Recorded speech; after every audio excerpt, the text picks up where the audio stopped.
आणि सुजाता benches पण बनसोडे. त्याप्रमाणे अरेंजमेंट करायचं बिचारा. फोटो काळ्या. सुजाता पुंडलिक बनसोडे.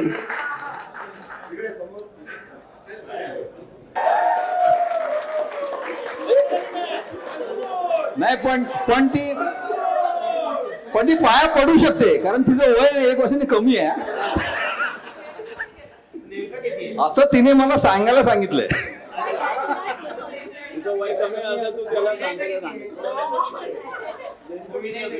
अरे ऋषीचं म्हणून बायको पण विचारू नये कधी. नेक्स्ट चला पुढे थांबा. मी किशोर जाधव यांना विनंती करतो. खजिनदार संपूर्ण स्नेह संमेलन 2021-25 डिसेंबर या संपूर्ण मालिकेचे सूत्रधार योगेश मोरे.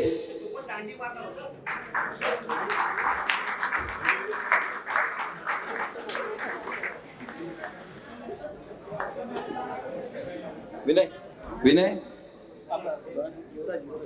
राकेश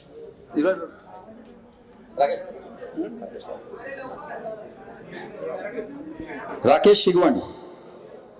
नेवरेकर सरांनी देऊ द्या.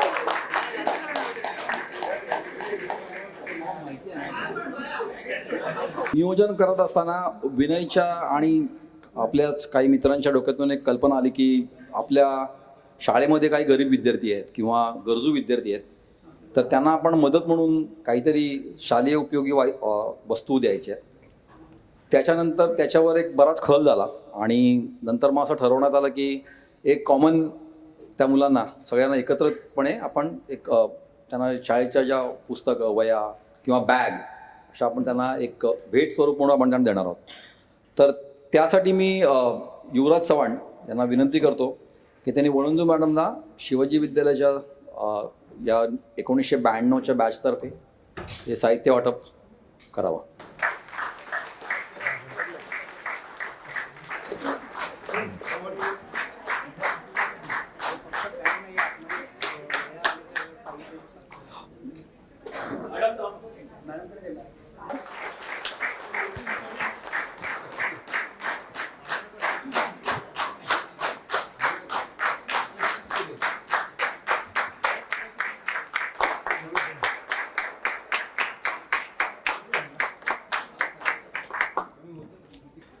तर मी विद्या पाशीलकर यांना विनंती करतो की त्यांनी वर यावं आणि अमित कदम त्यांच्यातर्फे या संपूर्ण बॅचतर्फे कन्या शाळेला देण्यात येणाऱ्या वस्तू. तुझ्यावर आमचा विश्वास आहे.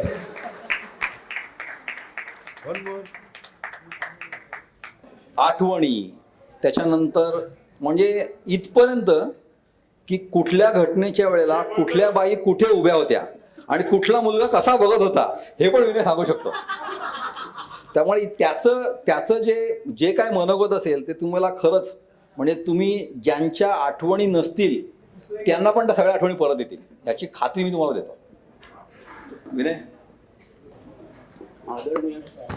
आदरणीय शाळा अध्यक्ष महोदय, उपस्थित शिक्षक वर्ग, आदरणीय शिक्षक वर्ग, मित्र आणि मैत्रिणी,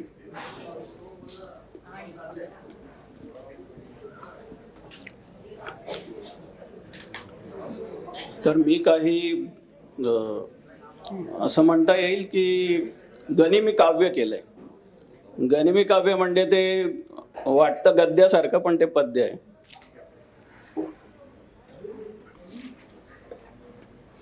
आठवतात मला ते शाळेतले जुने दिवस, ते मैदान, त्या चिंचा बोरे आणि खिडकीतून पाहिलेला पाऊस. पहिल्यांदा शाळेत आलो, बसलो मोठ्या शिशूत आईबाबांचा हात धरून. नित्यानंद बालमंदिर त्या दिवशी सर्वांनी डोक्यावर घेतले होते रडून. काय होत आहे हे कोणालाच काही कळत नव्हते. प्रत्येकाचे पालक हात सोडून दूर जात होते.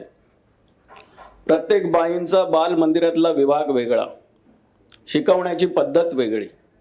शिकवता शिकवता मग बाईंची आई कधी होई हेच समजत नसे. इथेच आपलं बालमंदिर होतं.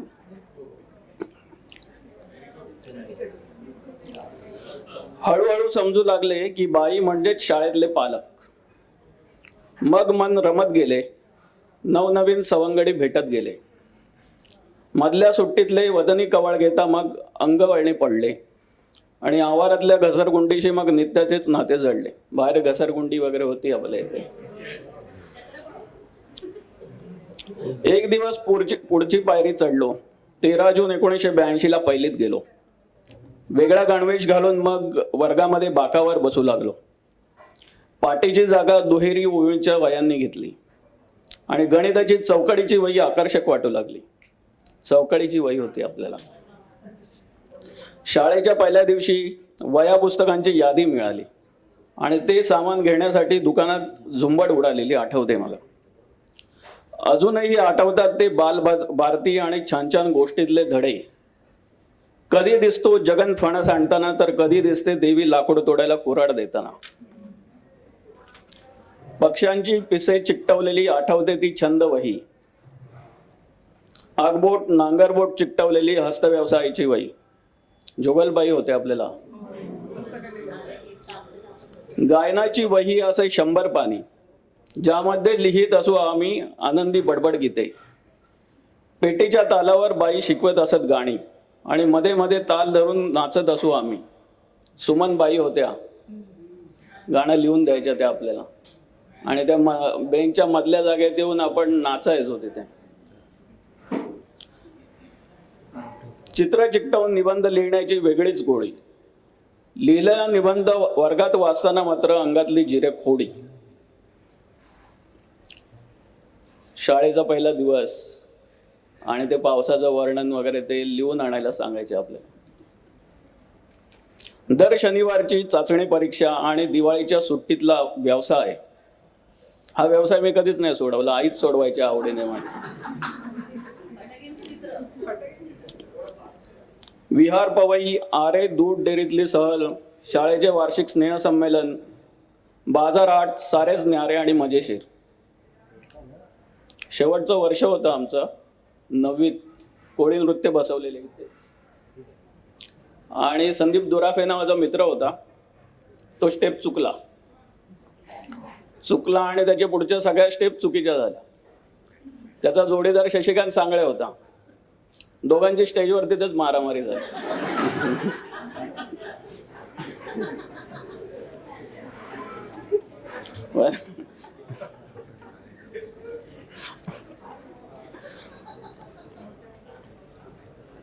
पुढच्या वर्गात जात राहिलो. पुस्तकांमधले धडे बदलत गेले. दुसरीतला इतिहास होता पौराणिक. रामायण आणि महाभारताच्या कथा होत्या आपल्या. तिसरीमध्ये झाली थोरांची ओळख. चौथीमध्ये शिष्यवृत्तीचा वेगळा अभ्यास, मराठी, बुद्धिमापन आणि गणिताचा गोंधळ. आठवते पहिल्यांदा वापरलेले फाउंटन पेन.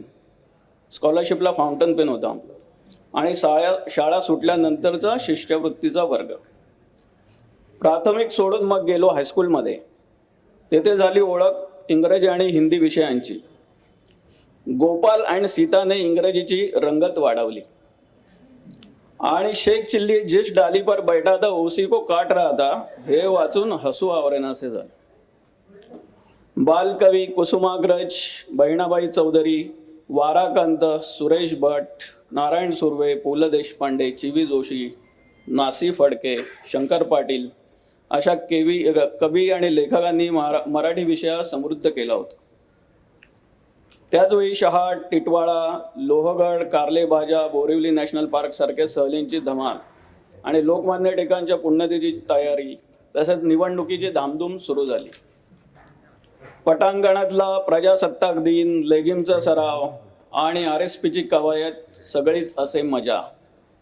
लंगडी, डॉजबॉल, खो खो, कबड्डी, क्रिकेटचे सामने, पाठांतर, चित्रकला, गायन, वक्तृत्व आणि निबंध स्पर्धांची रंगत घडू लागली. लंगडीचा आमचा कॅप्टन आहे इथे. कुठे आहे तो? किशोर कणकर गेला वाटत. तर आमच्या टीम मध्ये गुडेकर नावाचा एक खेळाडू होता आणि तो एवढा लंगडी फास्ट घालायचा की मैदानात पूर्ण मैदानभर आपण 2 पायांनी पाहिलो तरी पाठून येऊन पकडायला. नंतर आम्ही त्याला पकडला, तू काय करूस नक्की ते सांग. तो हळूच पाय टेकवतो मी जमिनीला, असं असं सांगायचं तो आम्हाला. मधल्या सुट्टीतले शाळेमधले खेळ, जत्रेतल्या पाळण्याभोवतीची पकडापकडी, मागच्या टाकीवरची लपाछपी, चपलेचा कवटीबॉलचा क्रिकेट आणि बोरांच्या बियांची मारामारी असे खेळ जमू लागले. युवराजने आता बॉल घेऊन आलाय तो ते खेळायला. स्लीपर. मग मिळत असे शिक्षकांचा मार आणि शिक्षा. त्यामुळे मग होत असे शिक्षकांची नक्कल आणि त्याबद्दल पुन्हा मार. हे चक्र कधी थांबलंच नाही. 6वी गेली, 7वीची शिष्यवृत्तीची परीक्षा झाली, आंतरशालेय स्पर्धा झाल्या आणि बालभारती जाऊन हातात कुमार भारती कधी आली हे समजले देखील नाही. मला आठवतंय, वक्तृत्व स्पर्धा होती अभुदय शाळेच्या तिथे. अनंत आहे ना तिथे, कुठे आहे तो? तर आम्ही तयारी करत होतो तिथे, निबंध वगैरे असं वक्तृत्व स्पर्धेसाठी पाठ करून गेलेलो आणि टेन्शन मध्ये. याला माहिती नव्हतं, हा आला तिथे, काय आहे कशासाठी जमलात, तर वक्तृत्व स्पर्धा आहे, कुठल्या विषयात, तर आमच्याकडून पुस्तक घेतलं, असं चाळलं जरा आणि आला स्पर्धेला आणि त्याला प्रथम पारितोषिक मिळालं. नाही, असा तो वक्तृत्वात एकदम तरबेज होता. तेव्हा बरेच जुने मित्र शाळा सोडून गेले, काही बाजूच्या वर्गात गेले, काही बरोबर राहिले, काही नवीन मिळाले, तर काही मागेच राहिले. इथे मला एक आठवण आहे, जी आंतरशालेय प्रश्नमंजुषा स्पर्धा होती. अजित जगताप असेल तिथे आणि आम्ही शिवाजी शाळेतर्फे अजित, मी, गणेश डोके आणि 2 ज्युनियर आमचे होते. आणि तिथे आम्ही, माझ्या मते अपोजिटला शारदाश्रम वगैरे काहीतरी शाळा होती आणि आम्ही हरायला आलेलो.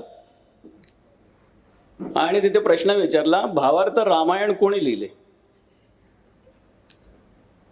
तर मी, म्हणजे एक आमच्यातल्याने सांगितलं वाल्मिकी ऋषींनी लिहिले. नाही, चुकीचं आहे. दुसरा उभा राहिला, संत तुळशीदास यांनी लिहिले. नाही, चुकीचं आहे. नकळत मी उभा राहिलो आणि म्हणालो रामानंद सागरने लिहिले. आणि ते परीक्षक पण हसायला लागले तिथे. त्यावेळी रावणची सिरियल चालू होती आपली.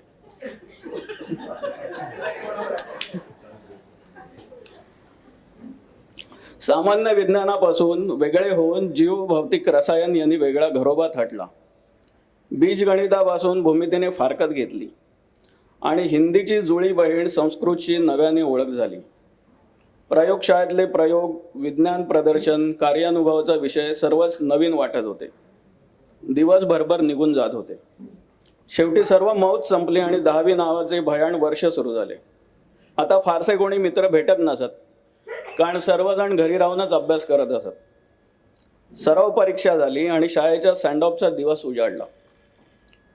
कोणाच्या डोळ्यात पाणी, कोणाचे मन आतून कासावीस झालेले, तर कोणाला कॉलेज जीवनाबद्दल उत्सुकता वाटत होती.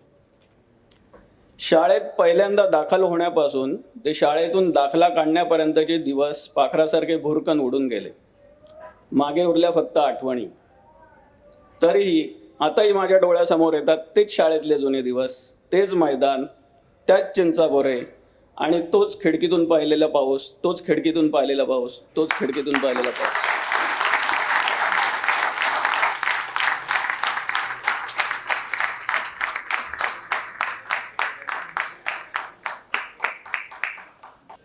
याच्यापुढे मी विनंती करेन, आपले मित्र वीरेंद्र नेवरेकरचं विशेष कौतुक.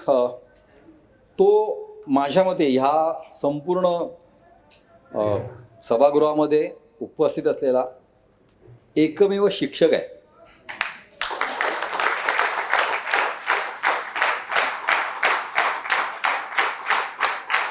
आणि मगाशी आपण जे काही बोललो शिक्षकांबद्दल, आपण बोलताना हे मी इथे उपस्थित असलेले आपले शिक्षक आणि सगळे शिक्षक यांच्याबद्दल बोललो होतो, पण त्याच्यामध्ये आपलं नेवरेकरचं नाव ना खरंच निसटून गेलो. त्याला कारण असं आहे की तो आम्हाला कधीच सर वाटत नाही, ती त्याची खासियत आहे. पण तर मी नेवरेकरला विनंती करतो की त्यांनी वऱ्यावण आपलं मनोगत व्यक्त करावं. आता किरणने सांगितल्याप्रमाणे मी शिक्षक आहे म्हटल्यानंतर तुमच्या नजरा माझ्याकडे बघण्याच्या थोड्या वेगळ्या झाल्या असतील. जरा तुम्ही किरणने सांगितलेलं जरा बाजूला ठेवा, कारण माझा स्वभाव थोडा वेगळा आहे, मी वेगळ्या पद्धतीने बोलतो. त्यामुळे प्लीज शिक्षक बोलते असं समजूच नका. सगळ्यात आनंदाची गोष्ट असे की आपण सगळे आज मुखवटे काढून आलो आहे, त्यामुळे आपण एकमेकांना खूप चांगलं जवळून भेटतोय. त्यामुळे सगळ्यांसाठी पुन्हा एकदा आपण टाळ्या वाजवूया, आपण स्वतःसाठी एकदा टाळ्या वाजवूया. उपस्थित आपले सर्व शिक्षक आणि माझे विद्यार्थी मित्र मैत्रिणींनो, मी इयत्ता 3रीला या शाळेमध्ये आलो, 3री 4थी आणि त्यानंतर पुढे कंटिन्यू. आणि आज जी मी माझ्या चेकवर पण जी सही करतो ती सही मला शिकवली होती विनय साठेने शाळेमध्ये असताना. मी तीच सही वापरतो. म्हणजे सत्संगाचा महिमा काय असतो ते मी त्याच्याकडून शिकलेलो आहे. चांगल्या लोकांच्या संगीत आपण गायला पाहिजे. सत्संगाचा महिमा ही एक गोष्ट आहे जी मी थोड्या वेळाने सांगेन. बिफोर दॅट मी सांगेन, शाळेत आल्या म्हणजे 7वी 8वीच्या दरम्यान थोडंसं समजायला लागलं. एक तर मी एवढा एकलकोंडा होतो, कोणाशीच बोलायचो नाही. माझ्या बाजूला बसलेला विनय साठे आणि या बाजूला बसलेला राकेश पांगत, या 2 व्यक्तींव्यतिरिक्त मी कधी बोललो नसेल कोणाशी जास्त वर्गामध्ये. हां, मोठ्या व्यक्तीचं नाव घेतलं, थँक्यू. तर घरी एकदा पाहुणे आले आणि माझ्या वडिलांनी सांगितलं हे खूप उच्च शिक्षित आहेत, यांच्याकडून काही अभ्यासाच्या टिप्स वगैरे घे. त्यांना म्हटलं काका सांगा काय सांगायचं असेल मला ते. ते म्हणाले काम कर, काही बाकी केलंच नाही तरी चालेल, सगळ्या सुविचारांचा अभ्यास कर आणि त्याप्रमाणे आचरण कर, सगळं तुझा भलं होईल. सगळ्यात पहिला सुविचाराला विद्या विनयाने शोभते.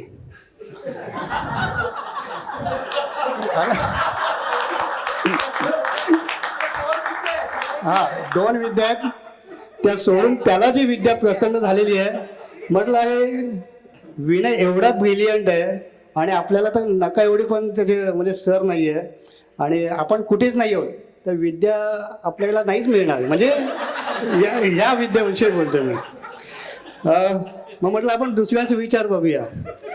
दुसरा सुविचार माझ्या समोर आला, शेजाऱ्यांवर प्रेम करावे.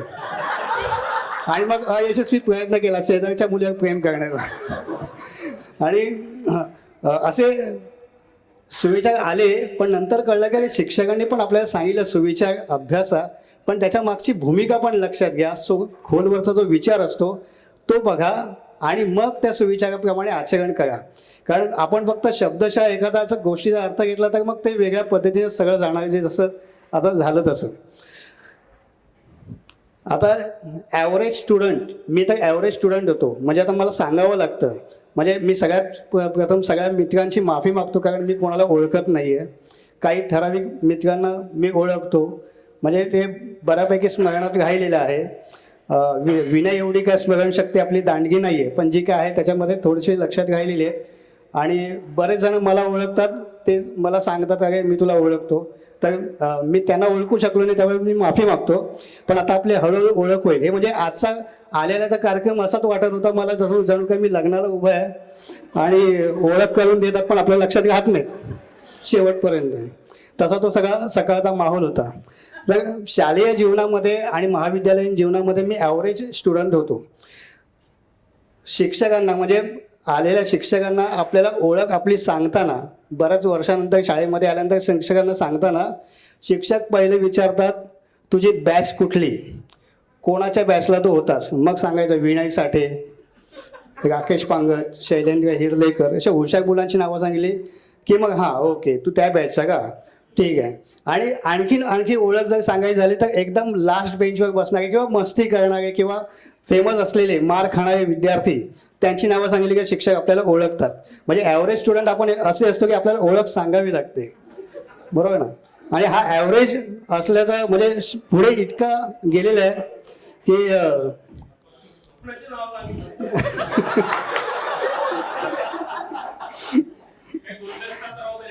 हां नाही थँक्यू थँक्यू. कधी कधी भावनांवरती संयम ठेवता येत नाही असं होतं. एक फक्त आठवण, आता शालेय जीवनामध्ये तशा काय माझ्या विशेष आठवणी नाही आहेत. फक्त एक खंत माझ्या मनात आता जी आहे ती फक्त मला व्यक्त करायची आहे. मगाशी याने नाव घेतलं विनयने, संदीप दुराफे नावाच्या मित्राचं, जो आज आपल्यामध्ये नाही आहे. काही वर्षांपूर्वी अपघातामुळे त्याचं निधन झालं. आमच्याच बिल्डिंगमध्ये राहायला होता. मी 2nd फ्लोअरला, तो 3rd फ्लोअरला. आणि तो माझ्याकडे यायचा, मी त्याच्याकडे जायचो. आणि शाळेत जाताना येताना आम्ही बऱ्याचदा एकत्र असायचो. पण तो खूप प्रचंड मस्ती करणारा होता. 10वीला असताना आपली वार्षिक प्रॅक्टिकलची परीक्षा होती आणि मला प्रयोगवही घेऊन यायची होती शाळेमध्ये.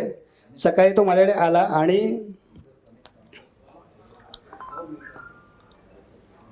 तो म्हणाला मी पुढे जातो, तू ये मागून. त्याच्या काहीतरी 7 ते 9 असेल, 9 होतं आणि माझं 9 ते 12, 9 ते 11 या वेळेमध्ये प्रॅक्टिकल असेल. आणि मी 9 वाजता शाळेत पोचायचं म्हणून 8 वाजल्यापासून प्रयोगवही शोधते, मला प्रयोगवहीच सापडेना. शेवटी वडिलांना घेऊन मी शाळेमध्ये आलो. आपले जे मला वाटतं नारकर सर की शिर्के सर विज्ञानाचे जे होते, त्यांना सांगितलं, रिक्वेस्ट केली की सर माझी वही नाही सापडत आहे. ते ओरडले मला, तुला सांभाळून ठेवता येत नाही, बोर्डाची परीक्षा आहे. आणि नंतर मला त्यांनी एक वही दाखवली. हे तुझी वही का? तर आपलं अक्षर आपण ओळखतो. तर म्हटलं हां हेच माझी वही. पण त्याचं नाव होतं संदीप दुराफे. आता त्याने त्याच्या स्वभावाप्रमाणे तो वागला. माझ्या घरी सकाळी आला होता, माझी वही घेऊन गेला. त्याचं पान फाडलं, माझ्या पान फाडलं आणि माझ्या जागेवरती तिथे लावलं. आणि ती वही त्याने त्याची वही म्हणून दिली शाळेमध्ये. मला नवीन बनवायला लागली तो भाग वेगळा. पण नंतर मी त्याच्याशी बोलायचंच बंद झालं. म्हणजे मला खूप वाईट वाटलं, तो असं का वागला माझ्याशी. मला रागही खूप आला.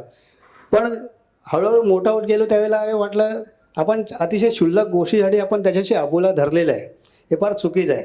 पण नंतर तो वेगळ्या ठिकाणी राहायला गेला, मी वेगळ्या ठिकाणी राहायला गेलो. आणि मग तो संपर्क तुटला आणि एक दिवस बातमीच आली की त्याचं असं अपघात झालेला आहे. आणि मला त्यावेळेला खूप म्हणजे डोळ्यात पाणी आलं की मी त्याच्याशी शेवटचं बोलू पण शकलो नाही. तर मी संदीप दुराफेची पुन्हा एकदा माफी मागतो.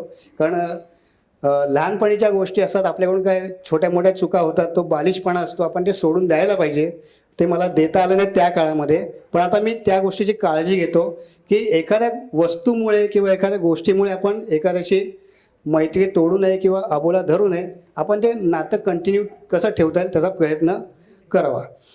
दुसरी गोष्ट आणखी, आता ही शाळेतला हा किस्सा झाला. पण म्हणजे इनामदार मॅडम आहेत, मला खूप त्यांची भीती वाटायची शाळेमध्ये असताना. त्याचबरोबर मला असंही वाटायचं की मला शिक्षक व्हायचं आहे. म्हणजे लहानपणी असं वाटत होतं की शिक्षक व्हायचं आहे, पण निर्णय घेण्याची क्षमता नव्हती. 10वी झाल्यानंतर वडिलांनी BSc पण फॉर्म भरला आणि शिक्षकी पेशामध्ये DEdला पण फॉर्म भरला. आणि माझा दोन्हीकडे नंबर लागला. वडिलांनी विचारलं हातोडी उचलणार की खडू उचलणार. माझी तब्येत बघता मी म्हटलं मला खडूच झेपेल आणि मी खडू उचलला आणि मग शिक्षक झालो. DEdला असताना आमच्या सेंड ऑफच्या वेळेला आम्हाला शिकवणाऱ्या एक मॅडम होत्या.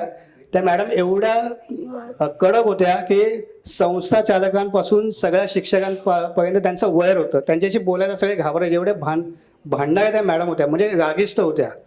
आणि सँड ऑफ चालू होता आणि आमच्या वर्गामध्ये सगळे बेंच बाजूला काढून टेप लावून आम्ही नाचत होतो, धमाल करत होतो.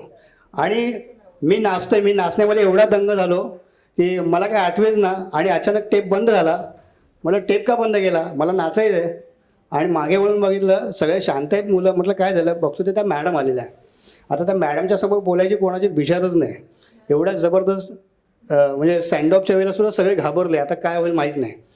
आता विषय तर काढायला पाहिजे काहीतरी, कारण आयोजन करण्यामध्ये आपण सगळ्याकडे नेहमी पुढे असतो. तर आयोजन करायला मीच होतो त्या सगळ्या गोष्टीचं. मी मॅडमच्या पाया पडलो आणि त्या माझ्यावर खेकसल्या. पाय कसल्या पडतोस, पाय नाही पडायचे अजिबात. आता पाय पडणं हा पण गुन्हा झाला. पण ते जे काय 2-4 वाक्य बोलले मॅडम की पाय पडू नकोस माझ्या, दुसऱ्याला कोणाचाच पाय पडू नको, पाय पडायचे स्वतःच्या पाय पड. म्हटलं हा काय प्रकार आहे, स्वतःच्या पाय कसं पडायचं. पण 2 वर्षानंतर ते वाक्य माझ्या डोक्यात राहिली आणि मला लक्षात आलं की अरे याचा अर्थ काय. म्हणजे एखादा शिक्षक किती खोलवरच्या गोष्टी आपल्या मनामध्ये रुजवतो, फक्त आपल्याला ते पकडता आलं पाहिजे किंवा घेता आलं पाहिजे. त्याच्यामागचा विचार असा होता की बघा ना, म्हणजे आपण आपल्या आयुष्यात असं काही कर्तृत्व केलंच नाही की आपण स्वतःच्या पाया पडू. आपण मोठ्यांच्या वयोमानानुसार मोठ्यांच्या पाया पडतो, नातेसंबंधानुसार मोठ्यांच्या पाया पडतो आणि काही कर्तृत्ववान व्यक्ती असतात त्यांच्या पाया पडतो, कारण त्यांनी काहीतरी जगामध्ये येऊन समाजासाठी केलेलं आहे. मग आरशामध्ये बघितल्यानंतर लक्षात आलं आपण काय केलं समाजासाठी, की आपण आपल्याच स्वतःच्या पाया पडावं. म्हणजे त्यांनी नकळत असं सांगितलं की तू असं काहीतरी काम कर जेणेकरून लोक तुझ्या पाया पडली पाहिजे आणि तुलाही वाटलं पाहिजे की हां आता मी माझ्या पाया पडू शकतो, एवढा मी मोठा झालेलो आहे. तेव्हापासून एक मनात ध्यास घेतलेला आहे की आपण काहीतरी वेगळं करावं आणि तो प्रयत्न चालू आहे. तो हळूहळू पुढे येईलच कुठल्या ना कुठल्या माध्यमातून. पण आजचा दिवस खास आहे आपल्यासाठी सगळ्यांसाठी. तुम्ही सगळेजण भेटलात, खूप आनंद झाला. सगळ्या शिक्षक भेटल्या. विशेष करून मला आशा पवार मॅडमचं या ठिकाणी जे त्यांनी प्रेझेंट केले त्या सगळ्या गोष्टी आठवल्या आणि मी वेगवेगळ्या ठिकाणी व्याख्याते अरेंज करण्याचं पण काम करतो मॅडम. तर मला तुम्हाला वेगवेगळ्या ठिकाणी घेऊन जायचं आहे कारण चांगले विचार लोकांपर्यंत गेले पाहिजेत असं मला वाटतं. या ठिकाणी मी थांबतो. आणखी ॲव्हरेज स्टुडंटच्या बाबतीत मी एक लेख लिहिलेला आहे, तो मी व्हॉट्सअपला पाठवेन. तो नक्की वाचा आणि त्याच्यावरती तुमच्या काही कमेंट्स आणि अनुभव असतील तर मला शेअर करा. धन्यवाद. थँक्यू. जो आरसा का असतो त्याचं आपल्याला विनय नेवरेकरने अतिशय व्यवस्थितपणे सांगितलं. कारण शिक्षक स्वतः आपल्याला सांगत असतो आणि तो सांगत असतो की तू स्वतःच्या पाया पड. तो एक चांगलं उदाहरण दिलं त्याने. राऊत बाई संगीता राऊत, ॲडव्होकेट संगीता राऊत यांना मी विनंती करतो की त्यांनी पुढे येऊन 2 शब्द बोलावेत. तर आहे हे सांगायला मला अभिमान वाटतो, पण तिथून मी पुढे आणखीन उडी मारली आणि एकच स्वप्न होतं की आपल्या नावापुढे भरपूर डिग्र्या असाव्यात. आणि लग्नाच्या 8 वर्षानंतर मी कॉलेज जॉईन केलं. मग BA, MSW आणि LLB. 43 एजमध्ये मी माझं लॉ कम्प्लीट केलं आणि आता प्रॅक्टिस चालू आहे.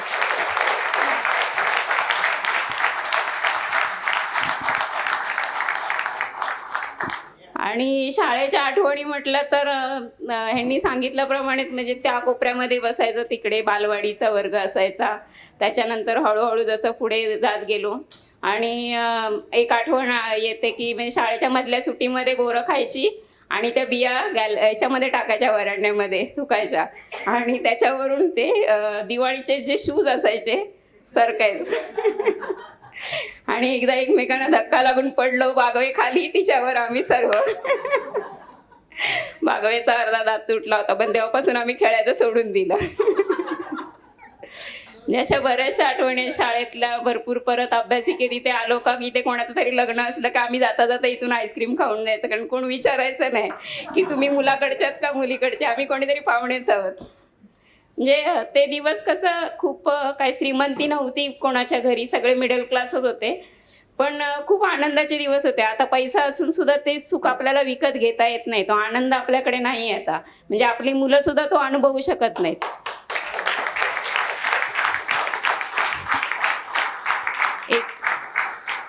एकमेकांचे डबे शेअर करायचे. काही वेळेला जो ज्याने डबा आणलाय त्याला तो खायला मिळायचाच नाही, तो आपण बाकीच्याच खाऊन मोकळे व्हायचं. आमच्याबरोबर एक होती संगीता होळे म्हणून, आता नाही आहे. तिची भाजी खूप अप्रतिम असायची आणि ती काय करायची, बेंच आपण वरती डबा ठेवून खातो, ती ते खाली बसायची आणि तिथे डबा ठेवायची. त्यामुळे तिच्या डब्यातलं काही मिळायचं नाही आम्हाला. म्हणजे अशा खूप सुंदर आठवणी. आता काय म्हणतात ना, पटकन असं काही लक्षात येणार नाही, पण तरी पण खूप सुरेख दिवस होते ते. असं वाटतं पुन्हा त्या शाळेचा बेंच, पुन्हा त्या शाळेच्या बेंचवर बसावं आणि ते दिवस अनुभवावे. थँक्यू. की कोणीतरी म्हटलेलं आहे की शाळा ही माझी शेवटची सुट्टी होती, त्याच्यानंतर मला सुट्टी कधी मिळालीच नाही. तर मला कौतुक आहे की या वयात पण शिकण्याची जिद्द. म्हणजे 46व्या वर्षी कोण ॲडव्होकेट होतो आणि तिने जे सांगितलं की माझी अशी इच्छा होती की माझ्या नावापुढे खूप डिग्री असाव्यात. 10वी फेल हा एक क्रायटेरिया कधीच नसावा, कारण आपल्या शाळेतले बरेच असे विद्यार्थी आहेत आणि आम्हाला चांगले म्हणजे माहिती पण आहेत ते की जे खरोखर 10वीला फेल झाले होते किंवा आमच्या खूप मागे होते, पण नंतरच्या आयुष्यामध्ये त्या लोकांना आम्ही विविध क्षेत्रामध्ये प्रचंड मेहनत करून यशस्वी होताना पाहिलेलं आहे.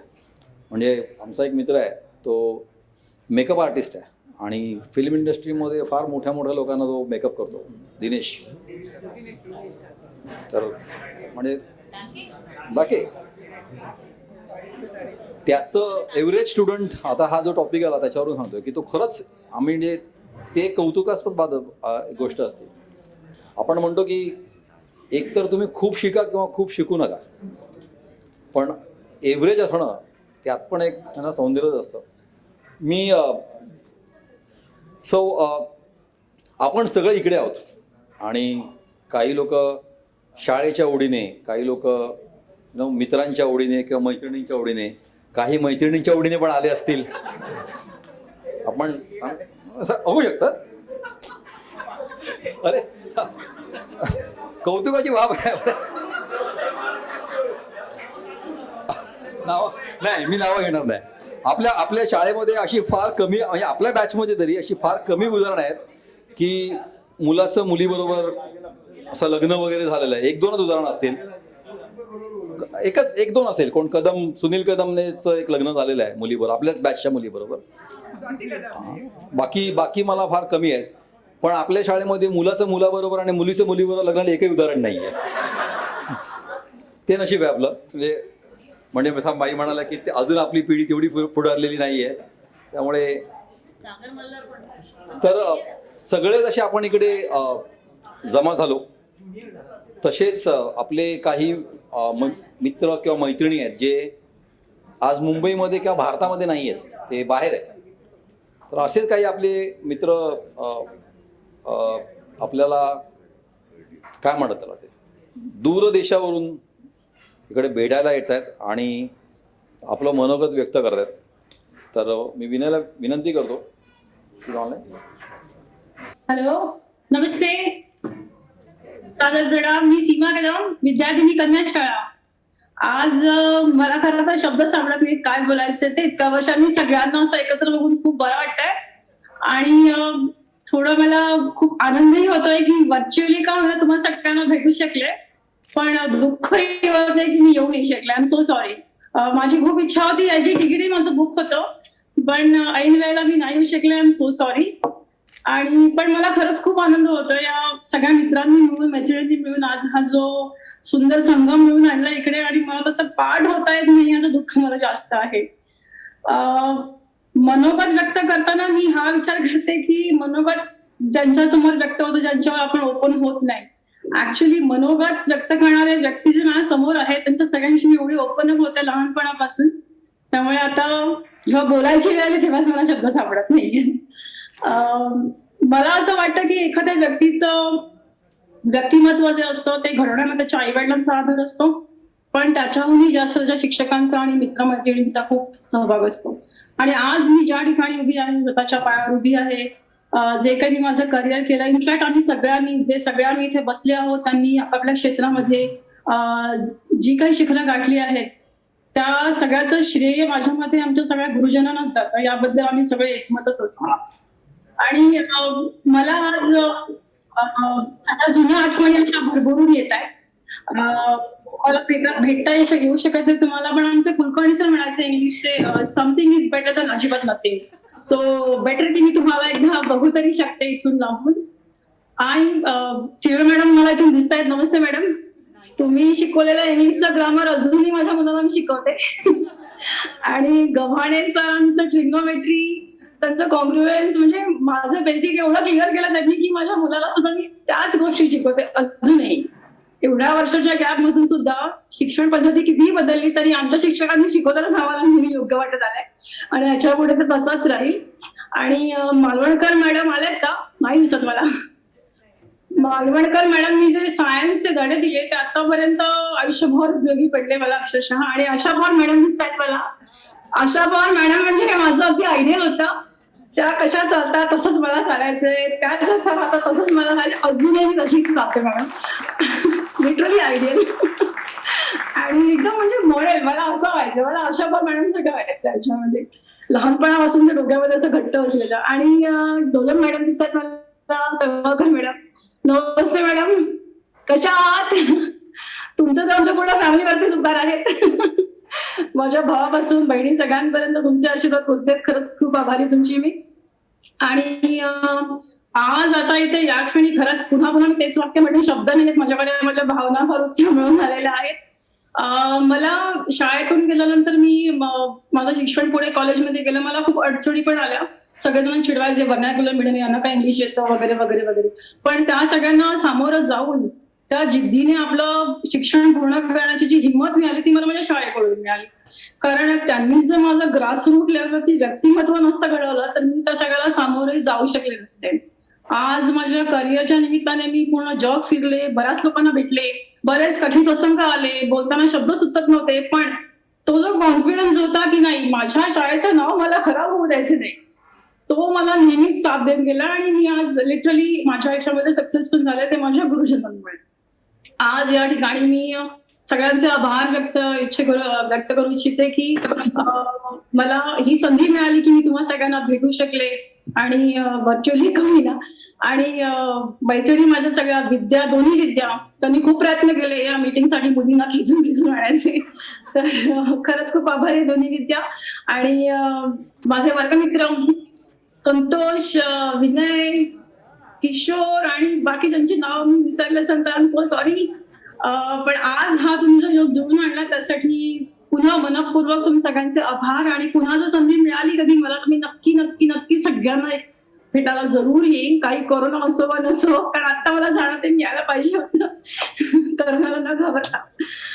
एनिवेज मी लांबूनच चरण स्पर्श करते माझ्या गुरुजनांचं आणि सगळ्यांना एक बिग बिग बिग थँक्यू.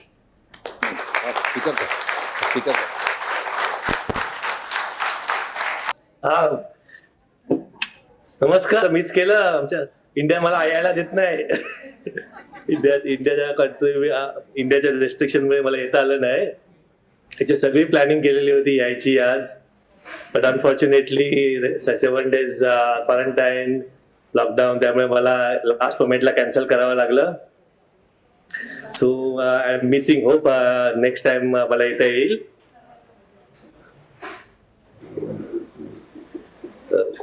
खूप जण आलेले आहेत. वा.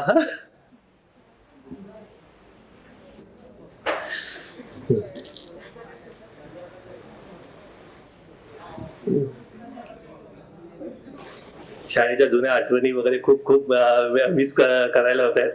जुना हॉल आपला. थँक्यू.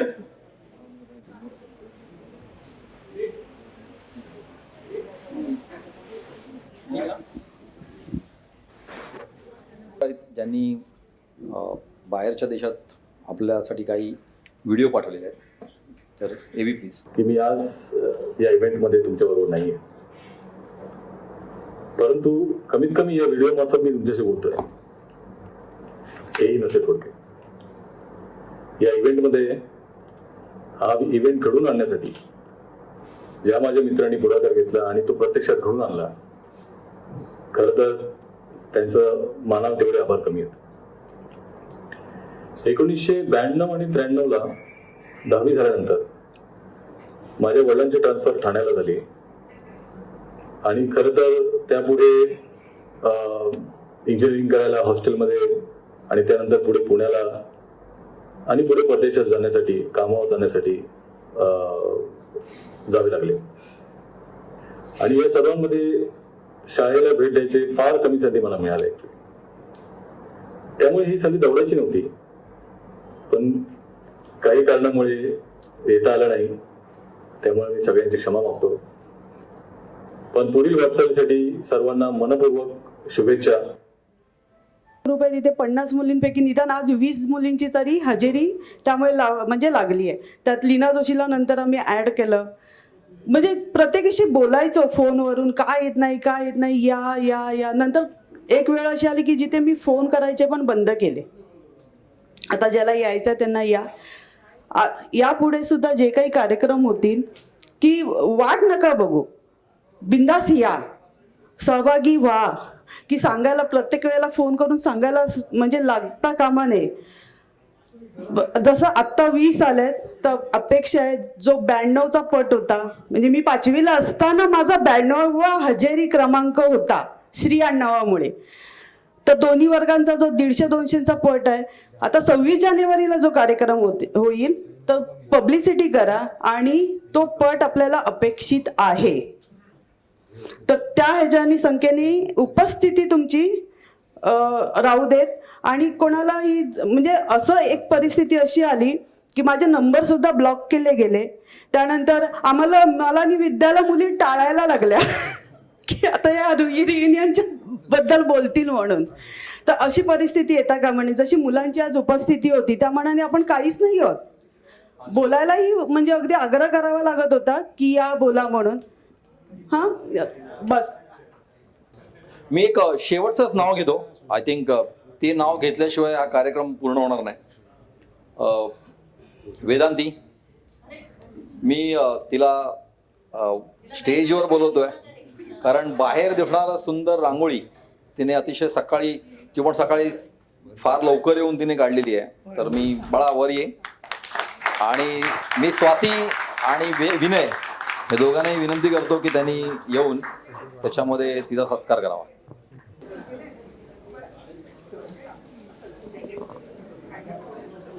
मी लीना जोशी यांना विनंती करतो की त्यांनी वर येऊन तृप्ती सावंत यांचा सत्कार करावा.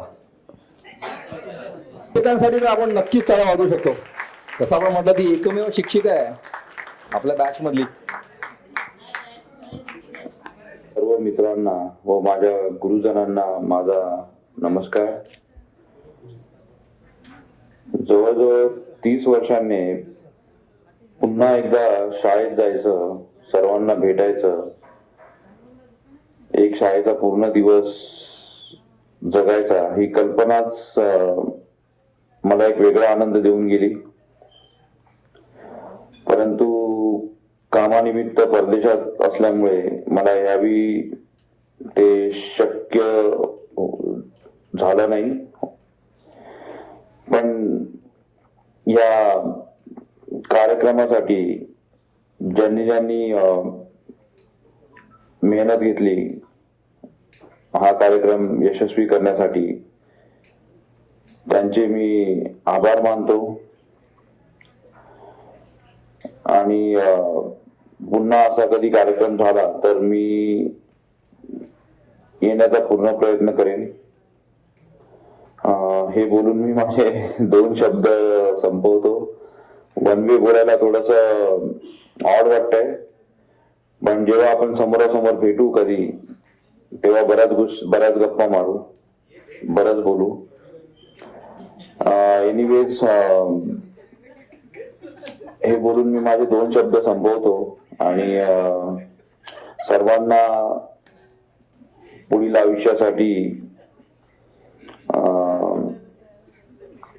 आयुष्यात यश लाभो ही सदिच्छा.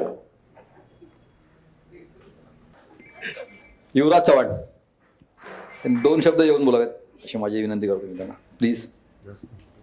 मित्र मैत्रिणी आणि गुरुजन, आठवणी भरपूर आहेत शाळेतल्या.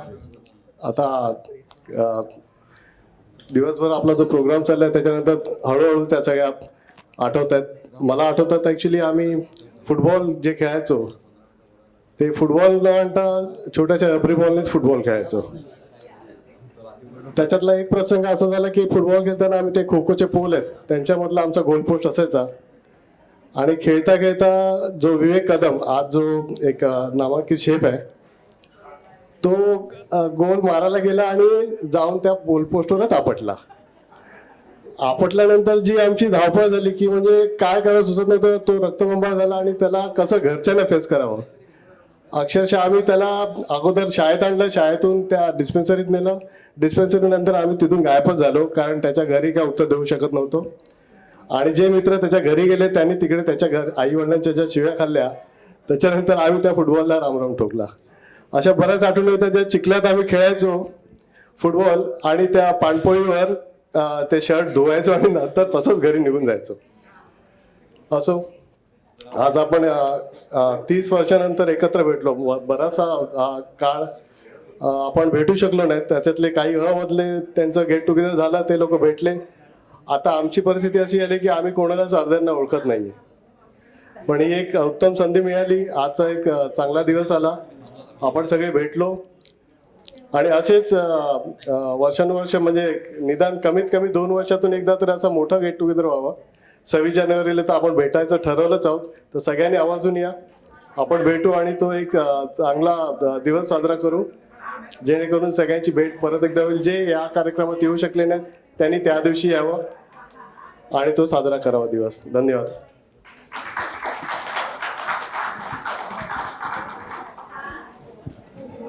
एवढे सगळे बोलतायत, कोणीतरी गायला पण पाहिजे.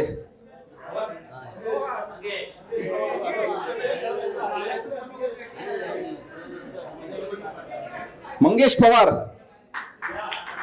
तर बोलून खूप झालं, आपण जरा ऐकूया. म्हणजे या वास्तूमध्ये जवळजवळ तब्बल 41 वर्षानंतर आलो. लहान शिशू मला अजून आठवतंय. नलावडेबाईंचा इकडे क्लास असायचा, परमेकरबाईंचा तिकडे.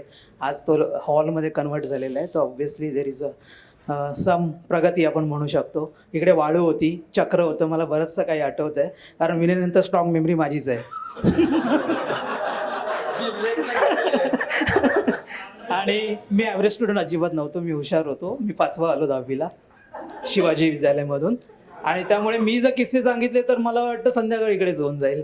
आणि मला सगळे ते इत्यंभूत आठवत आहेत. जो विनयने सांगितलेला किस्सा पण विनयने फार शॉर्टमध्ये सांगितला की मला आंतरशालेय स्पर्धांमध्ये बरेचदा पारितोषिक मिळाले, पण आम्ही 9वीला ज्यावेळी आम्ही कोळी डान्स बसवला होता आणि 5 कपल्स तयार केले होते आणि मुलांनी मुलींचे ड्रेस पण घातले होते. मी मेन कपल होतो, माझ्याबरोबर चांदेरे होता, आम्ही मध्ये होतो आणि साईडला अजून 4 जोड्या होत्या. आणि अचानक मला थोबाडीत मारल्याचा आवाज आला डान्स करता करता. तर पाठी बघितलं तर त्याचा आंबाडा सरकलेला होता. मग मला विनयने सांगितलं, अरे तो दुरापे चुकीचा डान्स करतो म्हणून सांगायचे, त्याच्या आपोपसात मारामार. देसाई सर आमच्या क्लास टीचर होते. आणि दुसऱ्या दिवशी शाळेत गेलो, देसाई सर म्हणाले, इसका तो स्टॅम्प मिळेल का तुमको? तर म्हटलं, सर पहिली वेळ असं होतं की डान्स साजरा केला आणि बक्षीस मिळायचं तर मार मिळतो. हो, गंगावून पाड आणि साडी सुटेपर्यंत मारा माऱ्या. कोळी गीत होतं काय होतं मलाच कळलं, बांगडा झाला तो लिटरली. पण होता असा फियास्को होतो. पण ती एक मजा असते शाळेमध्ये. बऱ्याचशा म्हणजे अशा कित्येक आठवणी आहेत, पण त्या सांगत बसलं तर खूप वेळ जाईल. आणि शिक्षकांचे मी म्हणजे कृतज्ञता व्यक्त करेन की तुम्ही आमचा पाया इतका मजबूत केला, त्यामुळे ही टोले जंग इमारत उभी आहे. आज कॉर्पोरेट्समध्ये आम्ही काम करतो, विविध देशांमध्ये फिरतो. हे सगळं तुम्ही आमचं जे संस्कार घडवलेत आमच्यावर. जसं विनय म्हणाला की बाई म्हणजे आई आणि सर म्हणजे बाबाच होते. आणि आई वडील त्यावेळी गव्हर्नमेंट सर्वंट्स होते, त्यामुळे आम्ही शाळेमध्ये तुमच्याच हवाली असायचो. तर तुम्हीच आमचे पालक होतात त्यामुळे. आणि फार फार म्हणजे आम्ही आभार पण नाही व्यक्त करू शकतो, पण आम्ही ऑलवेज कृतज्ञ राहू तुमच्या या सगळ्या शिकवणीबद्दल. आणि आम्ही समाजासाठी नेहमी असं सज्ञान नागरिक बनण्याची ऑलवेज आम्ही कोशिश करू, ट्राय करू. Thank you so much. गाणं म्हणू? अच्छा अच्छा. मी आता कसं झालं, आयुष्य फार धकाधकीचं झालं, सगळेच व्यस्त झाले. आज आपण असं या गेट टुगेदरच्या निमित्ताने भेटतो, म्हणून मी एक मराठी गझल थोडीशी गुणगुणतो तुमच्यासाठी. आयुष्य तेच आहे, तेच आहे, तेच आहे, हाच पेच आहे, आयुष्य तेच आहे, हाच पेच आहे, आयुष्य तेच आहे. बोलू घरी कुणाशी, कुणाशी, कुणाशी, बोलू घरी कुणाशी, तेही सुनेच आहे, तेही सुनेच आहे, हाच पेच आहे, आयुष्य तेच आहे. Thank you so much. आणि आमचा सोमवार, बुधवार आणि शुक्रवारी बुद्धिमत्तेचा क्लास असायचा 4थीला आणि 7वीला. आम्ही तिकडून इकडून ह्या साईडून क्रॉस केलं, कारण आमचं राहायला आम्ही इकडे सगळे, मी, संकेत, संतोष, असे जाताना इकडून गेलो की संध्याकाळच्या क्लासमध्ये आम्ही बाहेर उभे असायचो. आणि सांगायचं नाही बाई इकडून जवळ जायला होतं म्हणून वगैरे, पण त्यांना ते काय पटायचंच नाही कधी, पण ते ना ते होतं असं तसं. पण तर मी यापुढे तर मी विनंती करतो आपल्या मैत्रिणींना, कोणाला तर प्लीज उत्स्फूर्तपणे बोलायचं असेल तर यापुढे खूप आठवणी असतात आपल्याला, आणि याची काळजी करू नका की अरे आम्ही चुकलो तर काय, किंवा मला बोलताच नाही आलं तर काय. मला असं वाटतं की आपण मित्रमैत्रिणी ह्यासाठीच असतो की एखाद्या वेळेला आपण जर चुकलो तरी चालतं. असा मंगेश एक सुंदर कविता ऐकवली की, आणि तो म्हणाला पण की घराशी मी बोलू कसा, घर सुनच आहे. आपला हॉल काय बिलकुल सुना नाही आहे इकडे, तर तुम्ही येऊन बिंदास बोलू शकता. मी किशोर जाधव यांना विनंती करतो की त्यांनी यावं आणि आपलं मनोगत व्यक्त करावं. आता कोण तिकडून येत नाही, तू तर काय सकाळपासून बोलतेच आहेस. बोलू देऊ, बोलू दे. चला, धन्यवाद. Time lapse. आता तू निरोपाचा नारळ घेऊन खालीच बस. आता शाळा शिकलो म्हणण्यापेक्षा जगलो असं म्हणायला मला जास्त आवडेल. कारण विनय साठेकडे जेवढ्या साठा आहे ना शाळेचा, तेवढाच साठा माझ्याकडे आहे शाळेचा. कारण घरापेक्षा जास्त अगदी रविवारच्या दिवशी, अगदी सुट्टीच्याही काळामध्ये जिथे यायला आवडायचं ती एकमात्र अशी जागा होती, ती म्हणजे शाळा. आणि मला माहिती आहे, मी माझ्याप्रमाणे अशा बऱ्याच मैत्रिणींना असं झपाटलेलं होतं शाळेने की त्याही रविवारच्या दिवशी, सुट्टीच्या दिवशी आवर्जून यायच्या, शाळेत भेटायच्या. शाळेच्या पहिल्या दिवशी एकमेकींना अशा कडकडून मिठ्या मारल्या जायच्या की बापरे, कुठलं तरी फार मोठं असं संकट पार करून आलेले आहेत, पुढच्या वर्षी भेटतोय की नाही. आणि अशा प्रकारे त्या मिठ्या असायच्या. लहानपणी इथे सतरंजावर आपले वर्ग असायचे. बऱ्याच माझ्या मित्रमैत्रिणींना माझ्या सकट बऱ्याच गोष्टी आवरता येत नसायच्या. त्यावेळेला आपले शाळेतले कर्मचारी त्या आवरायच्या गोष्टी, त्या खरंच खूप मजेशीर अशा गोष्टी असायच्या. सांगायला नको ते काय काय गोष्टी विसरायचो आपण, ज्याच्यावर आपला निर्बंध सुटलेला असायचा. घरातून शिकून नसतो आलेलो आपण आणि अत्यंत लहान असायचो. त्याच्यानंतर आपलं पहिली दुसरीचे वर्ग पलीकडे होते. तिथे ते चिकूचं झाड होतं आणि पलीकडची जी जागा होती तिथे आपल्याला ओळीमध्ये उभं केलं जायचं आणि शिस्तीने आतमध्ये सोडलं जायचं. ती आठवण. पहिली दुसरीच्या वर्गाच्या नंतर मग तिसरी आपली या साईडला आली, या बाजूला आलो, आणि चौथीला मग स्कॉलरशिपचे वर्ग. शिक्षकांना शिकवता शिकवता माझी एक अशी वेगळी माझ्यामध्ये एक अशी वृत्ती तयार झाली की शिक्षकांना ॲब्झॉर्ब करायला मी लागले. पहिला बेंच कधी सोडला नाही. शिक्षकांना वाटायचं की ते अभ्यासू मुलगी आहे, पहिल्या बेंचवरच बसलेली असते बागवे.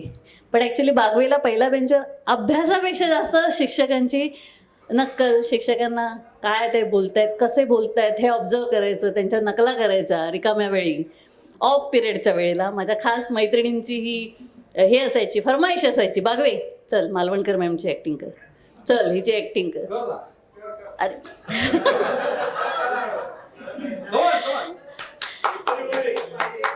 आता या ज्या प्रेझेंट नाहीये, ज्या मॅडम होत्या त्यांना त्यांची आठवण त्यांच्या समोर मला प्रेझेंट करायची होती, पण नाही येऊ शकल्या त्या. मालवणकर मॅडम, पवार मॅडम आहेत, हर दिलो की धडकन आमच्या सगळ्यांच्या मैत्रिणींची आवडीच्या अशा त्या मॅडम होत्या. हा, आता तुमच्याही झालेल्या आहेत, बरं कळलं आम्हाला ते. तर आशा पवार मॅडम जेव्हा शाळेत आलेल्या होत्या, म्हणजे असं तू परी की अप्सरा असं प्रकारे आम्ही असं त्यांच्या त्या साड्या, त्यांची ती अशा त्या एकदम अशा काय म्हणतात ना, एकदम चवळीच्या शेंगेसारख्या अशा इकडून तिकडून अशा लगबग लगबग लगबग लगबग पटापट पटापट पहिल्या बेंचपासून शेवटच्या बेंचपर्यंत इतक्या पटापट जायच्या. त्यांची ती नेलपेंट, त्यांचं बोलताना हे असं. त्या शेवटच्या बेंचपर्यंत माझा आवाज जातोय का? हां बागवे, हां असं तू तू तू तू भिरा, असं ते नेलपेंटच दाखवायचं जसं काय मी कसं मॅचिंग केलेली आहे. आणि आशा पवार मॅडमची खासियत असायची, इंग्रजी त्या घ्यायच्या. प्रत्येक इंग्रजी कवितेला आम्हाला नशिबाने आशा पवार मॅडमने इतकी चांगली सुरेख चाल लावून दिलेली होती की ते गाणं आम्ही अक्षरशः, मग ते हिंदी गाण्याची चाल असो नाही तर मराठी गाण्याची चाल असो, पण इंग्रजी कविता आम्ही चालीवरच बोलायचो. पण आम्हाला त्या ते grass of green is a funny little chap, a funny little chap, ते एवढ्या आवडीने ती कविता शिकवायच्या आम्हाला की ती कविता अजूनही माझ्या बायहार्ट आहे. मॅडम टचूड तुमच्या अगदी पायाला हात आहे तो, कारण तुम्ही जे शिकवलेलं आहे ते अजूनही आमच्या अंतरात असं खोलवर बिंबलेलं आहे. कारण त्याच्यानंतर कांता खैरे मॅडम होत्या, त्या जराशा बोलताना अशा दात ओठ खात बोलायच्या. समजतंय का तुम्हाला? असं अशा बोलायच्या. खैरे मॅडम बोलायच्या तशा. हां. आणि कांता पवार मॅडमचा आवाज जरासा जड होता, थोडासा असा जड होता. डोंबे मॅडम नेहमी आपल्या अशा हाताची घडी घालूनच जास्त बोलायच्या. आणि नेवाळकर मॅडम होत्या त्या 5-5 मिनिटांनी आपलं तोंड पुजायचं. गव्हाणे सर बसले की आपले खुर्चीत आले. सॉरी ते सगळ्या शिक्षकांना मी जे ऑब्झर्व केलं त्यांच्या शिक्षणाव्यतिरिक्त त्यांच्या शिकवणीच्या पद्धतीला मी इथे आवर्जून बसले की आपले केसावर हात फिरवायचे. हां.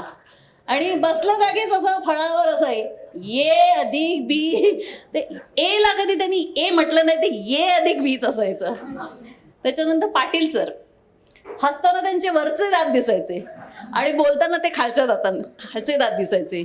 म्हणजे मला तर असं वाटतं की मी अभ्यास करायला शाळेत जात होते की फक्त शिक्षकांना ऑब्झर्व करायला जात होते. पण ह्या शाळेमुळेच संगीताबरोबर मीही माझं LLB कम्प्लीट केलं वयाच्या 43 एजला. आम्ही पण दोघी कॉलेजचा तेवढाच मस्त अनुभव घेतला. आणि खरं तर तो अभ्यासक्रम आपल्या शाळेच्या सारखा नव्हता. इंग्रजी माध्यम होतं, भाषा कठीण होती. परंतु या मराठी शाळेने, या शिवाजी विद्यालयाने आम्हाला तो एक चांगलं आमचं एक फाउंडेशन असं केलेलं होतं की जोपर्यंत आपलं कन्सेप्ट क्लिअर होत नाही ना तोपर्यंत पुढच्या पानावर जायचं नाही. वाचता मला बऱ्याच वेळेला असं फील व्हायचं की मी 2-2 पेजेस फक्त 4-5 तासामध्ये फक्त 2 पेजेस वाचते. पण नंतर मला असं कळायला लागलं की नाही, ते 2 पेजेस जेव्हा मी वाचते ती 2 पेजेस लक्षात ठेवण्याच्या हिशोबानेच वाचते. भराभर 200 पेजेस वाचण्यापेक्षा 4 तासात 2 पेजेस वाचणं कधी पण चांगलं आणि ते व्यवस्थित डोक्यात राहील असं.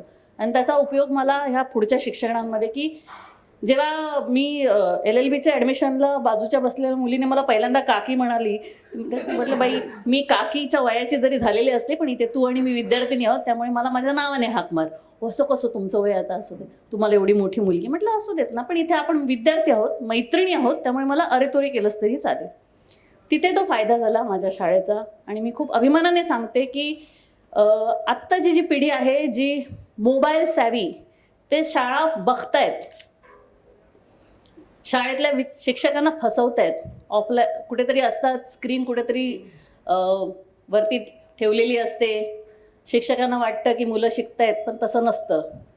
पण आम्ही निदान शिक्षकांना बघण्याच्या निमित्ताने का होईना पण शिक्षण घेतलं, शिकलो, शिक्षण आमच्यामध्ये मुरवलं आणि त्याचा आम्हाला आत्तापर्यंत या आयुष्याच्या पुढच्या सगळ्या टप्प्यापर्यंत त्याचा फायदा होणार आहे. माझ्या प्रत्येक मित्राला, प्रत्येक मैत्रिणीला, आयुष्याच्या प्रत्येक वाट्यावर, प्रत्येक क्षणाला या शिक्षणाचा आणि आपल्याला शिवाजी विद्यालयाचा तो फायदा होणार आहे याची मला नक्कीच खात्री वाटते. एवढं बोलून शाळेतल्या बऱ्याच आठवणी आहेत, त्यानंतर हळूहळू एक एक उजाळा देऊया. धन्यवाद. तर मी पुढचा आपला वक्ता या कार्यक्रमामध्ये जे काही आपण आधारस्तंभ म्हणून काही सकाळपासून नावं घेतोय, मग तो विनय असो, वैभव, युवराज, किशोर, विद्या, 2 विद्या स्क्वेअर, विद्या विनयने शोभते, तसा इकडे विद्या स्क्वेअर विनयने शोभते वगैरे.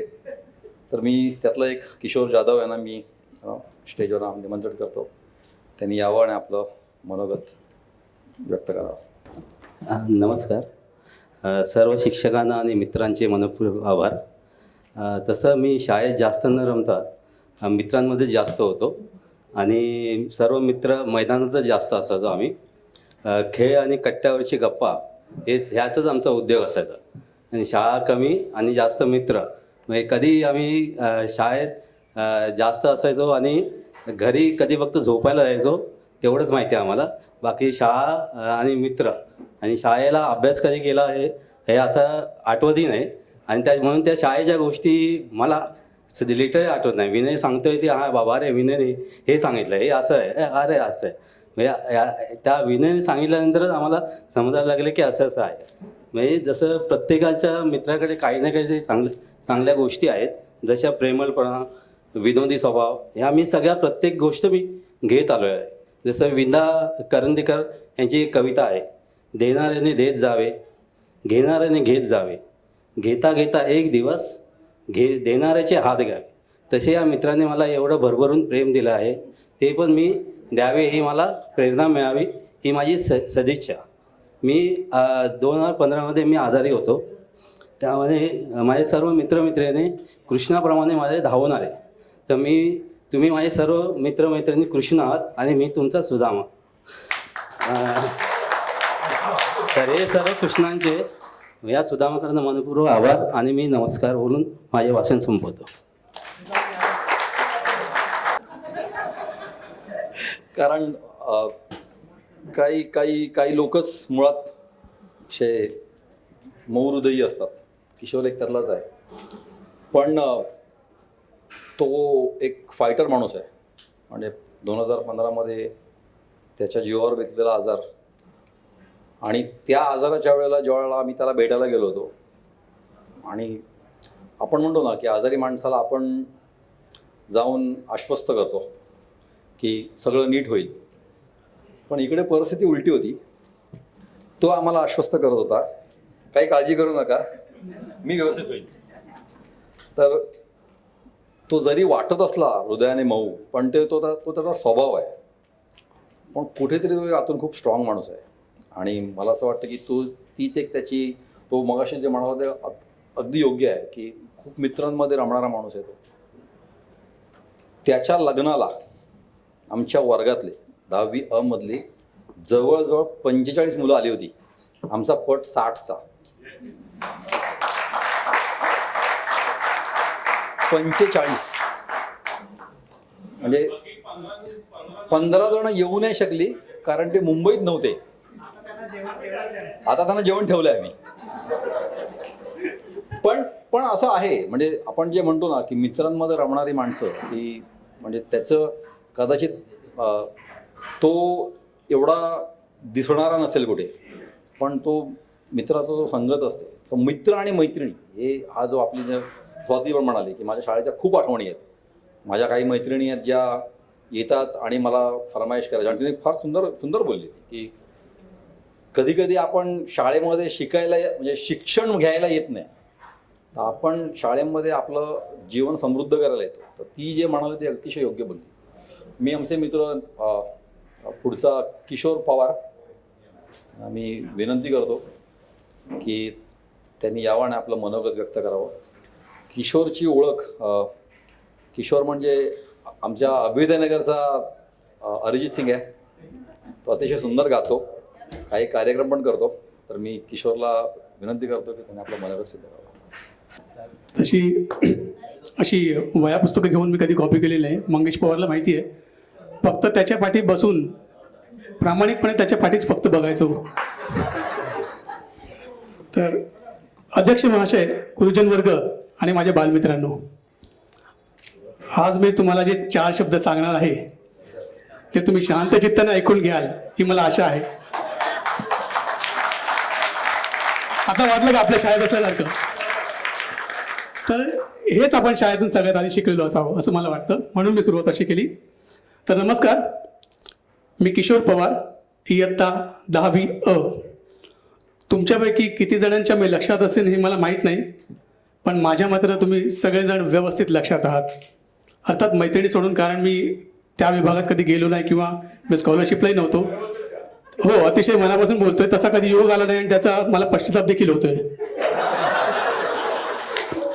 तर महिन्याभरापूर्वी किशोर जाधवचा मला फोन आला, किशोर शांताराम जाधव, आणि त्याने मला गेट टुगेदर विषयी सांगितलं. खूप आनंद झाला मला. शाळेतल्या सगळ्या आठवणी माझ्या डोळ्यांसमोर उभ्या राहिल्या. किशोरनी मला सांगितलं की रियुनियनचे कॉन्ट्रीब्युशन आहे जे किशोर कोंडाला द्यायचं आहे. मी लगेच म्हटलं किशोर नारायण कोंडा ना? तर त्याला थोडं आश्चर्य वाटलं. तो म्हणाला हां.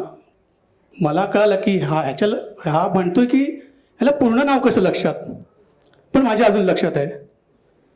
किशोर कोंडाचं नावच काय, पण किशोर कोंडाच्या मांडीवर असलेले टाके हे देखील मी मोजलेले आहेत आणि ते माझ्या अजून लक्षात आहेत किती टाके पडले होते ते. तर असं, तर हे माझं निरीक्षण कशातून आले मी आता सांगतो. शाळेत असताना मी तसा कमी बोलणारा इंट्रोवर्ट टाईप मितभाषी असा मुलगा होतो. पण म्हणतात ना, जे कमी बोलतात ते निरीक्षण फार करतात. आणि म्हणूनच त्यावेळी मी केलेल्या निरीक्षणातून माझ्या मित्रांविषयी आणि माझ्या शाळेतल्या आठवणींविषयी मी थोडंसं बोलणार आहे. तर किशोर शांताराम जाधव आणि आम्ही दोघे लहानपणापासून एकाच बिल्डिंगमध्ये राहायचो. तो 3ऱ्या माळ्यावर आणि मी 2ऱ्या माळ्यावर. पण तरीसुद्धा किशोरकडे आत्तापर्यंत माझा नंबर नव्हता आणि माझ्याकडे त्याचं नव्हतं. याचं कारण, जेव्हा आम्ही एकत्र राहायचो तेव्हा आपल्याकडे फोन नव्हते, आणि जेव्हा फोन आले तेव्हा मित्र दूर गेले होते. गेल्या महिन्यात त्याने त्याच्या वडिलांना फोन करून माझा नंबर घेतला आणि मला या रियुनियनबद्दल सांगितलं. तर शाळेच्या आठवणीबद्दल अजून सांगता येईल मला की माझा शाळेत जायचा रस्ता हा या शहीद भगतसिंग मैदानातून होता. 23 नंबर माझी बिल्डिंग. आणि तिथून शाळेत सकाळी सकाळी जाताना मला रोज 3 मुलं जॉगिंग करताना दिसायची, माझ्या वर्गातली 3 मुलं. तर ती 3 मुलं होती. एक किशोर शांताराम जाधव, किशोर नारायण कोंडा, आणि तिसरा कोणी सांगू शकेल? अमोल तांबे नाही, अमोल आत्माराम तांबे. तर ही नावं जी मी घेतोय ती मला खरंच कोणी आठवलेली नाहीत. ह्या एका महिन्यात रियुनियन ह्या एका शब्दाने मला ती आठवून दिलीत. तर ह्या तिघांना बघून एवढंच वाटायचं की एवढ्या सकाळी सकाळी थंडी वाऱ्यामध्ये हे लोक कशासाठी एवढा आटापिटा करतायत, का धावतायत. पण आपल्याला काय असं म्हणून मैदान पार करून मी शाळेत जायचो. मित्रांनो, त्यावेळी आपण सगळे एकमेकांना आडनावाने हाक मारायचो. म्हणजे काय लाळे, चांदेरे, जाधव असं. फक्त एखादा खूप जिगरी असेल तरच आपण त्याला नावाने हाक मारायचो. मला कोणी कधी हाक अशी मारलेली आठवत नाही, कारण मी तसा फार म्हणजे मिळून मिसळून राहणार नव्हतो. थोडासा लांबूनच सगळ्यांमध्ये मिक्स व्हायचो मी. दरवर्षी शाळा सुरू झाल्यावर पहिल्या दिवशी बेंच पकडायला सगळे लवकर जायचे. काही जण पहिला बेंच पकडायचे, तर काही जण शेवटचा पकडायला धावायचे. निलेश काळे आज आला नाही मला वाटतं, त्याने तर प्रत्येक वर्षी शेवटच्या बेंचवर आपला हक्क शाबूत ठेवला होता. कोण बसायचे त्याच्या बाजूला? किशोर कोंडा, बरोबर आहे ना? हां. तर शाळेत माझं तसं कर्तृत्व असं काही विशेष नव्हतं. त्यामुळे मगाशी सांगितल्याप्रमाणे किती लोकांच्या मी लक्षात असेल मला माहीत नाही म्हणायला क्रिकेटमधला एक गोलंदाज म्हणून मला सगळे त्यावेळेला ओळखायचे. बऱ्यापैकी बॉलिंग करायचो मी. आणि शाळेच्या जवळच राहत असल्यामुळे क्रिकेटची बॅट जी आहे ती रोज माझ्याच घरी ठेवली जायची. आणि मग मधल्या सुट्टीत किंवा PT पिरियडला कोणीतरी येऊन किंवा आम्ही जाऊन ती बॅट घेऊन यायचो आणि मग क्रिकेट खेळायचो. हाताला जमिनीची माती लावून आम्ही बॅटची ग्रिप करायचो त्यावेळेला. आणि एकावर एक रचलेली दप्तरं हे आमचे स्टम्प्स असायचे. क्रिकेटवरून मला आठवलं, शाळेत असताना कबड्डी आणि क्रिकेटच्या वार्षिक सामन्यांना खूप महत्त्व असायचं. मला अजून आठवतंय, इयत्ता 10वी अ विरुद्ध बहुतेक इयत्ता 10वी ब किंवा क असावी असा शेवटचा क्रिकेटचा अंतिम सामना होता. आणि आमच्या टीमने बऱ्यापैकी रन करून प्रतिस्पर्धी टीमला कमी स्कोरमध्ये गुंडाळलं होतं. शेवटचे ओव्हर मी टाकत होतो. आमचा कॅप्टन अनंत लक्ष्मण चांदेरे, मुद्दामून पूर्ण नाव घेतोय, तो आला आणि म्हणाला की शेवटचा चेंडू आहे, फक्त नो आणि वाईट टाकू नकोस. खूप टेन्शन आलं होतं. कोणाच्या लक्षात आहे का पुढे काय झालं ते? मी सांगतो. तर समोर बॅटिंगला होता पगारे होता. पगारेचं नाव आता मला माफ करा आठवत नाहीये, पण पगारे म्हणजे जवळजवळ वसीम अक्रम. मग बॅटिंग असू दे, बॉलिंग असू दे, कोणताही बॉलर त्याच्यासमोर शेवटचा चेंडू टाकला धजावला नसता. पण मी ती डेअरिंग केली. माझ्या हिशोबाने मी बॉल बरोबर टाकला. त्याला तो मारता आला नाही. पण दुर्दैव असं की तो बॉल इतका फास्ट गेला की आमचा विकेट किपर किशोर जाधवला पण तो पकडता आला नाही आणि बॉल पाठीमागे सीमारेषी पार गेला. हे आणि बाउंड्री गेली आणि ते लोक जिंकले. तर ही मॅच आम्ही हरलो. ही अतिशय प्रतिष्ठेची मॅच होती, पण खूप वाईट वाटलं. आणि ज्याप्रमाणे जावेद मियादांनी चेतन शर्माच्या शेवटच्या बॉलवर सिक्सर मारला होता, तो जसा सर्वांच्या लक्षात आहे तसा हा बॉल अजून माझ्या लक्षात आहे. तर शाळेत असताना क्रिकेटच्या मॅचेस व्हायच्या आणि प्रत्येकी 20-25 पैसे, कधी 1 रुपया, कधी 2 रुपये असं कॉन्ट्रीब्युशन काढलं जायचं. आणि बऱ्याच वेळेला माझं कॉन्ट्रीब्युशन किशोर जाधव भरायचा. मधल्या सुट्टीमध्ये चप्पलची बॅट करून खेळल्या गेलेल्या क्रिकेटची काही औरच बात होती. आणि त्यातही काही लोक दोन्ही हातात दोन्ही बॅट, म्हणजे दोन्ही हातात दोन्ही चपला अडकवून बॅटिंग करायची नवीन स्टाईल शोधून काढली होती. त्याच्यात सचिनला अग्रेसर होता. आणि नुसतं म्हणजे बॉलरला पण कन्फ्युजन की आता राईटने मारतोय की लेफ्टने फटका मारतोय. मग फिल्डरने असा हात केला की फिल्डर इकडे तयार, तर हा या हाताने मारायचा. अशा प्रकारे दोन्ही हाताचा वापर करून बॅटिंग करणारा एक फलंदाज होता. मैदानामध्ये अनवाणी खेळलेल्या खेळांमध्ये आपल्याला कधी दगड, काचा, खिळे लागलेच नाहीत. आणि जरी लागले तरी आपण त्याचा कधी भाव केला नाही. आणि आत्ता आपल्याला साधे चप्पल आणि बूट नसेल तर उभं देखील राहता येत नाही आहे. ही वस्तुस्थिती आहे. मित्रांबद्दलच बोलतोय. तुम्ही बोर झाला नसाल तर पुढे बोलतो. तर माझ्या वर्गात माझा अजून एक मित्र होता, रमेश शिंदे. रमेश सदाशिव शिंदे, हात वर कर जरा. हां, तर आता रमेशबद्दल बोलेल मी. क्रिकेटवर जीवापाड प्रेम करणारा लेफ्टी अशी रमेशची ओळख. भारताची कोणती पण मॅच असो, मॅच पूर्वी आणि मॅच नंतर मॅचचं विश्लेषण तो अतिशय सुरेख करायचा. इतकंच काय, तर कपिल देवने कधी रिटायर व्हायला पाहिजे आणि सचिनने कुठल्या क्रमांकावर खेळायला यायला पाहिजे हे त्यालाच माहिती असायचं. एखाद्या हिरोईनला पण हेवा वाटावा एवढे त्याचे केस त्यावेळी सिल्की होते.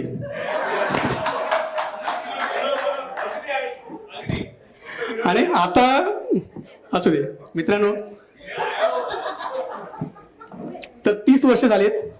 काही नाही काही गमावलंय तर काही नाही काही कमावलंय. हे साहजिकच आहे. आता आपण 40शी पार केलेली आहे. अनंत लक्ष्मण चांदरे हा आमचा वर्गाचा आणि सगळ्यांचा म्होरक्या होता. हा, मी त्याला म्होरक्या म्हणतोय कारण प्रत्येक बाबतीत, म्हणजे तो खेळ असो, एखादा प्लॅनिंग असो किंवा राडा किंवा लफडा असो, तो नेहमी पुढे असायचा. अर्थात अभ्यासातही पुढेच होता. क्रिकेट आणि कबड्डीमध्ये पण तोच कॅप्टन असायचा. कबड्डीमध्ये उजवीकडून डावीकडे सर्व्हिस करून शेवटी पाय वर करून लाथ मारायची, ही त्याची टेक्निक सगळ्यांना माहिती होती आणि त्यातच त्याची पकड केली जायची. कबड्डीमधला अजून एक आमचा मित्र विजय जाधव, आज नाही आला वाटतं, त्याची सुद्धा एक वेगळी स्टाईल होती. डाव्या उजव्या बाजूला मान सतत फिरवत ठेवत पकड करणाऱ्या खेळाडूंना भ्रमिष्ट करून बैठी मारून एखाद्याला पकडून हात मारून लाईन बाहेर निघून जायचं, अशी त्याची टेक्निक होती. तर नुसतं खेळायचं, आम्ही शाळेत अभ्यास देखील करायचो. शिक्षक जेव्हा शिकवायचे तेव्हा जेव्हा RSPच्या प्रॅक्टिससाठी बोलवायला यायचं तेव्हा खरंच आम्हाला खूप आनंद व्हायचा. काहीतरी ब्रेक मिळालेलं समाधान, बाकी मुलांना शिक्षा आणि आम्हाला मजा, असं काहीतरी फील त्यावेळी यायचा. 15 ऑगस्ट 26 जानेवारीला जेव्हा RSPचा युनिफॉर्म घालून परेड करायचो तेव्हा खूप गर्व वाटायचा. आणि ती परेड झाल्यानंतर माझे सगळे मित्र जेव्हा शिट्ट्या वाजवायचे, टोप्या उडवायचे, पण मी मात्र एखाद्या सभ्य मुलाप्रमाणे कधीच तो नियम भंग केला नाही, याची मला अजून खंत वाटते. ती शिट्टी माझ्या घरात अजून पडली आहे, पण मी अजून ती वाजवत नाही. माझी मुलं वाजवतात. तर अजून एक माझा मित्र होता, माझ्या बाजूला बसायचा, सचिन यशवंत लाळे, नाव बरोबर आहे.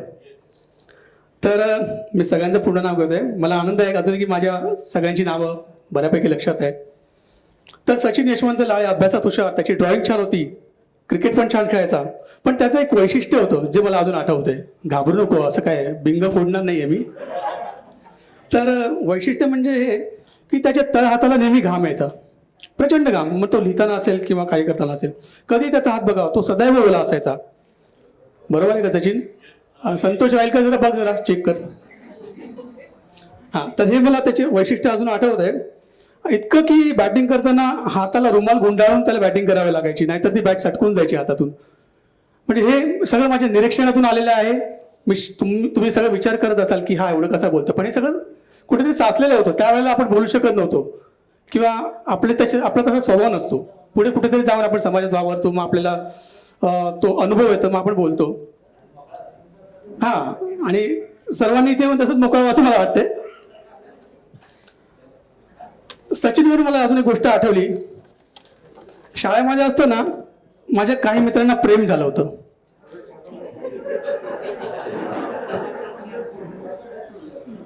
आता सचिनवरून आठवलं म्हणजे सचिनचा काय संबंध आहे असं मी म्हणत नाही, पण आठवलं.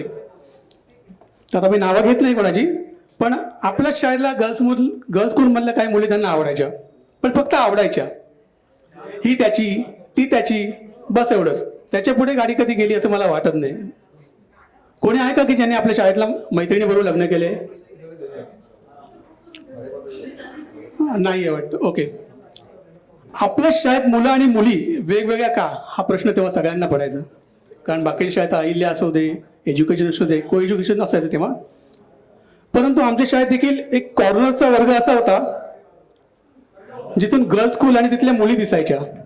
तुम्हाला माहिती आहे का, एक कॉर्नरचा वर्ग असायचा असा पुढे आलेला, पुढच्या बाजूला होता. अजूनही आहे तो वर्ग, शिर्केला बरोबर माहिती आहे. ओके. तर त्या वर्गात बसलेल्यांना सगळे फार नशीबवान म्हणायचे. अ वर्गातल्या मुलांच्या नशिबात हे सुख कधी नव्हतं. त्यांना कायम कोपऱ्यातच ठेवलं जायचं.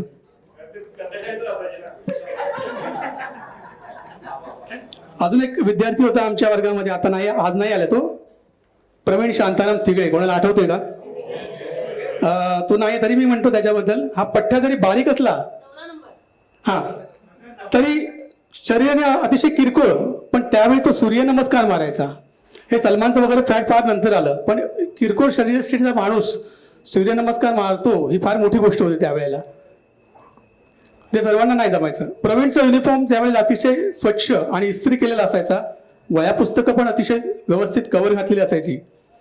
आणि त्यावेळेस तो एखाद्या मॅच्युअर गृहस्थासारखा वागायचा का ते मला माहीत नाही.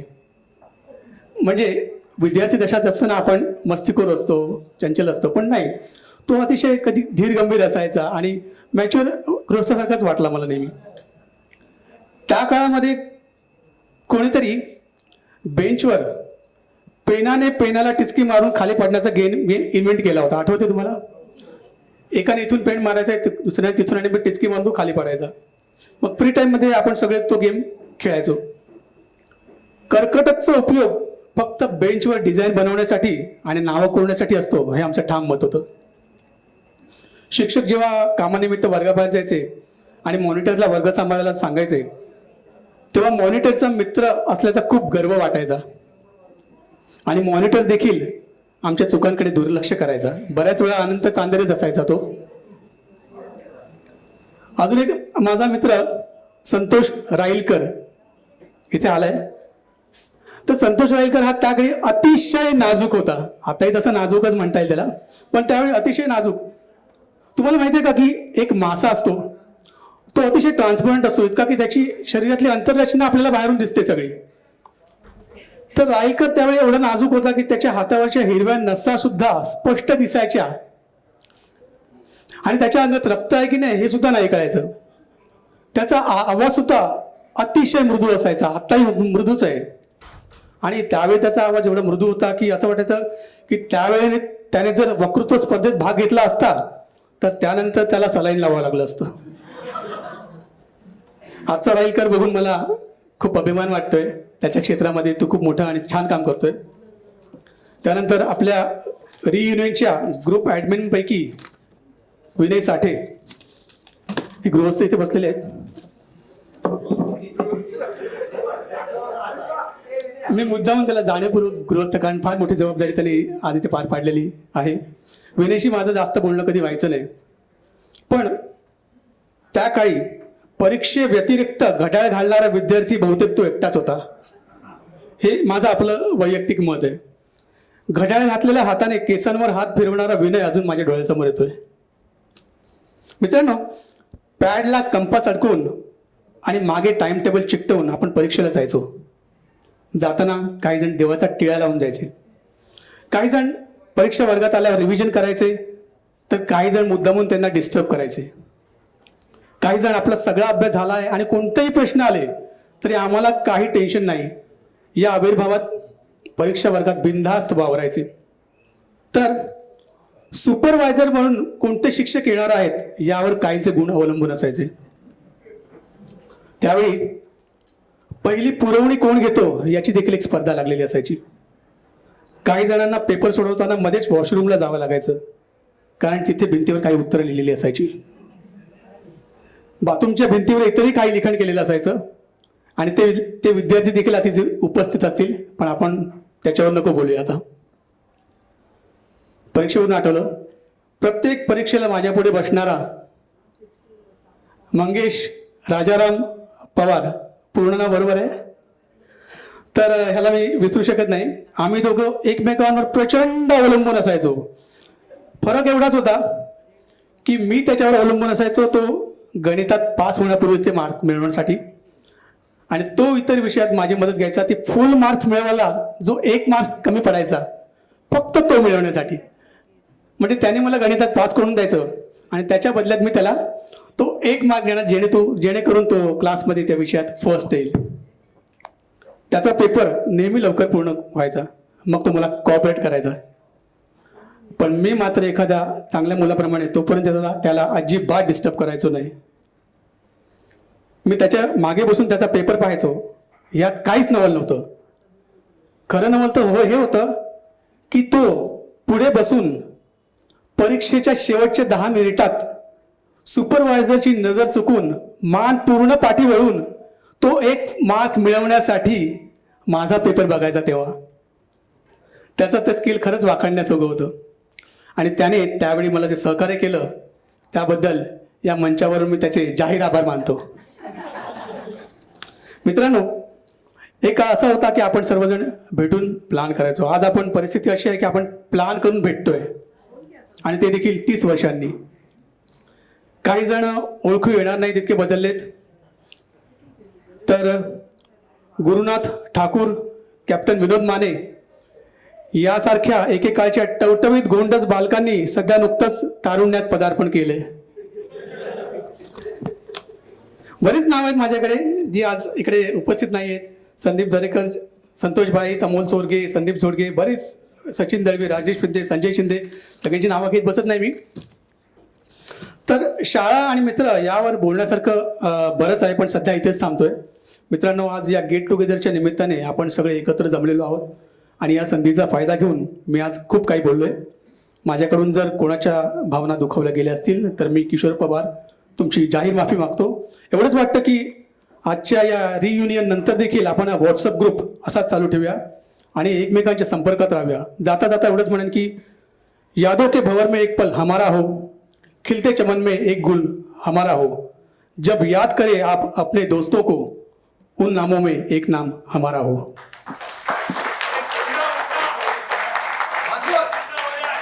वन्स मोर म्हणण्यामध्ये मजा नाही मित्रांनो, तुम्ही ऐकलं, टाळ्या दिल्या त्यातच मजा आहे. तर या रियुनियनसाठी मेहनत घेणारे आपल्या ग्रुपचे सर्व ॲडमिन, शाळेचे माझे सर्व मित्र यांचे मी जाहीर आभार मानतो. तुमच्या सर्वांच्यामुळे माझे शालेय जीवन इतकं अविस्मरणीय झालं की मी ते अजून विसरू शकलो नाही आणि आज माझ्या भाषणातून हे सगळं व्यक्त करतोय. सर्वात महत्त्वाचं म्हणजे लहानपणापासून आमच्यावर चांगले संस्कार करणाऱ्या, आज आम्ही सगळे ज्या ठिकाणी आहोत तिथपर्यंत पोहोचण्यासाठी आम्हाला घडवणाऱ्या आणि आम्हा सर्वांना आपापल्या मुलांच्या कॉन्व्हेंट स्कूलची फी भरण्याच्या लायक बनवणाऱ्या आमच्या लाडक्या शिवाजी विद्यालयाचे आणि सर्व माननीय शिक्षकांचे मी माझ्या मित्रांतर्फे जाहीर आभार मानतो. धन्यवाद. जय शिवाजी विद्यालय. मिश्किली होती, असं गंभीर होतं. म्हणजे गंभीर यासाठी की निरीक्षण शक्ती एखाद्या विद्यार्थ्यांमध्ये स्वतःच्याच मित्रांबद्दल किती असते, म्हणजे त्याच्याबद्दल तसं कौतुक आहे. मैत्रिणींबद्दल असू शकते, पण एखाद्या मित्राबद्दल म्हणजे जरा म्हणजे असं वाटतं ना आपल्याला. आता यातल्या म्हणजे नावं नाही घेणार मी, पण काही लोकांना सांगितलं की एखाद्या मैत्रिणींबद्दल बोला तर खूप छान छान बोलतील. मी नावं नाही घेणार म्हटलंय, पण मित्रांबद्दल असं असं म्हणजे एकदम असं, मग काय मित्रांबद्दल काय बोलणार, सुटलेलं पोट, विरळ झालेले केस, वरून सांग ना, असं वरून सांगायचं. आठवणी असं खाली नाही ठेवायच्या.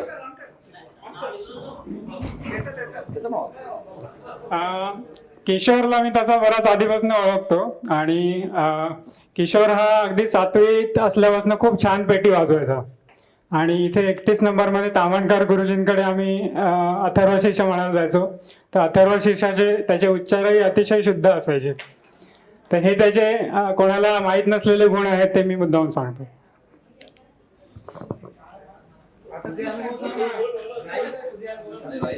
हा मी बोलेन, नंतर बोलेन, आधी बोलेन. नाही, राईलकरचं कौतुक आहे. म्हणजे राईलकर आपण म्हणतो की शिक्षक हे एक आपण सकाळपासून शिक्षक, शाळा आणि मित्र मैत्रिणी यांच्याबद्दल खूप बोलतोय, पण ही संपूर्ण शाळेची एक इकोसिस्टम असते, एक सराउंडिंग असतं त्याच्याबरोबर. आणि मला असं वाटलं की त्याच्यामध्ये पुस्तकालय हे एक त्यातला एक अविभाज्य भाग आहे. आज राईलकर त्याच्या गावी, मूळ गावी स्वतःचं एक पुस्तकालय चालवतो आणि मला असं वाटतं की आपल्या संपूर्ण बॅचमध्ये तो एकमेव आहे की ज्याने स्वतःसाठी म्हणजे साहित्य यासाठी स्वतःला त्याने वाहून घेतलेलं आहे. आणि याचं कारण आहे की मला मराठी भाषेविषयी इतकं प्रेम आहे लहानपणापासून. हे जे व्यासपीठ आहे, या व्यासपीठावरती मी दुसरीला असताना मला निबंध स्पर्धेत पहिला क्रमांक मिळाला होता. चव्हाण सरांच्या वर्गात मिळतो आणि ती माझी आठवण आहे या व्यासपीठाची. आणि मला तेच आठवत आहे की म्हणजे सकाळपासून या सगळ्या आठवणी एक एक जण सांगतायत आणि शाळेचं खूप मला भरून येते. आणि तो आत्ता काही वर्षापूर्वी नाळ नावाचा सिनेमा आला होता, तशी ही नाळ आपली या शाळेशी जी जोडली गेलेली आहे तर ती कायम राहणार आहे, शिवाजी विद्यालयाची नाळ. आणि या सगळ्या शिक्षकांचं त्यांच्या पाठिंब्याशिवाय हे शक्यच नव्हतं. तशीच आपली मराठी भाषेशी पण आपली नाळ आपली कायम जोडली जावी ही माझी सदिच्छा आहे. आणि मराठी माध्यमाच्या शाळा ह्या टिकल्या पाहिजेत, त्याच्यासाठी आमचं काम चालू आहे एका ग्रुपतर्फे. तर त्यासाठी पण मी काम करतो आहे. नेहमी असं वाटत असतं की तो त्याचं बोलण्याची जी स्टाईल आहे, लय, तुम्ही आता ऐकाल, पण तो अतिशय सुंदर मराठी बोलतो. आणि बोलताना ती आवाजाची पीच आणि आपण म्हणतो ना की एखादा माणसाचं बोलणं आपण कसं छान ऐकू शकतो, तर लाळेमध्ये ती एक खासियत आहे. तसे आपले बरेच मित्र आहेत ज्यांच्याकडे ही खासियत आहे, पण ते बोलायला थोडेसे वर यायला लाजतायत. चांदेरे साहेब, जर तुम्ही येऊन 2 शब्द वरती बोलल तर आम्हाला आनंद होईल. आम्ही याच्यानंतर तुमची वाट बघतोय. संकेत, संतोष, ते पण अतिशय आवडेल आम्हाला तुम्ही जर वर आलात आणि आपले मनोगत व्यक्त केलं. आणि मी विनंती करतो सगळ्यांनाच की अजित. थँक्यू किरण, सॉरी धन्यवाद किरण. कारण मराठी शाळेचा कार्यक्रम असल्यामुळे आपल्याला मराठी बोलणं हे येस सॉरी खरंच माफ कर किरण. पण मी मराठी बोलण्याचा पूर्णपणे प्रयत्न केला. खूप म्हणजे नितीन सारखं तरी माझं झालं नाही, कारण नितीन काय एअरफोर्सचा माणूस, ऑर्डर इंग्लिशमध्ये घेण्याची सवय आणि ऑर्डर इंग्लिशमध्ये देण्याची सवय त्यांना, त्यामुळे कदाचित असेल. पण जर मराठी बोलताना जर काही चुकलं वगैरे असेल तर माफ करा. धन्यवाद किरण. किरण म्हणजे आत्ता मागासपासून आपण किरणला पाहतोय, म्हणजे अघोषित एक व्यासपीठावर त्याचा वावर जर पाहिला किरणचा, तर त्याने काही असं लिहून आणलेलं नाहीये. त्याच्या मनातून जे उत्स्फूर्त जे आपल्या मित्रांबद्दल जे काही संक्षिप्त तो त्यांच्याबद्दल मांडतो, त्यातून त्याची एक रूपरेषा त्या व्यक्तीबद्दल लगेच आपल्या डोळ्यासमोर उभी राहते. सो किरणचा हे एक खूप एक गुण आहे तो, की तो त्याची पारख तशी मित्रांची म्हणजे नकळत आपल्याला बोलताना तो करतो आणि असं व्यासपीठावर कधीतरी तुम्हाला तो बरोबर उभा करून ठेवतो. सो धन्यवाद किरण. आता मला इथे एकच फक्त नमूद करावं लागेल. आपण सकाळपासून ज्या शाळेचं आपलं नाव आहे त्या नावात एक थोर व्यक्तीचं नाव जोडलं गेलंय, ते म्हणजे राजा शिवछत्रपती.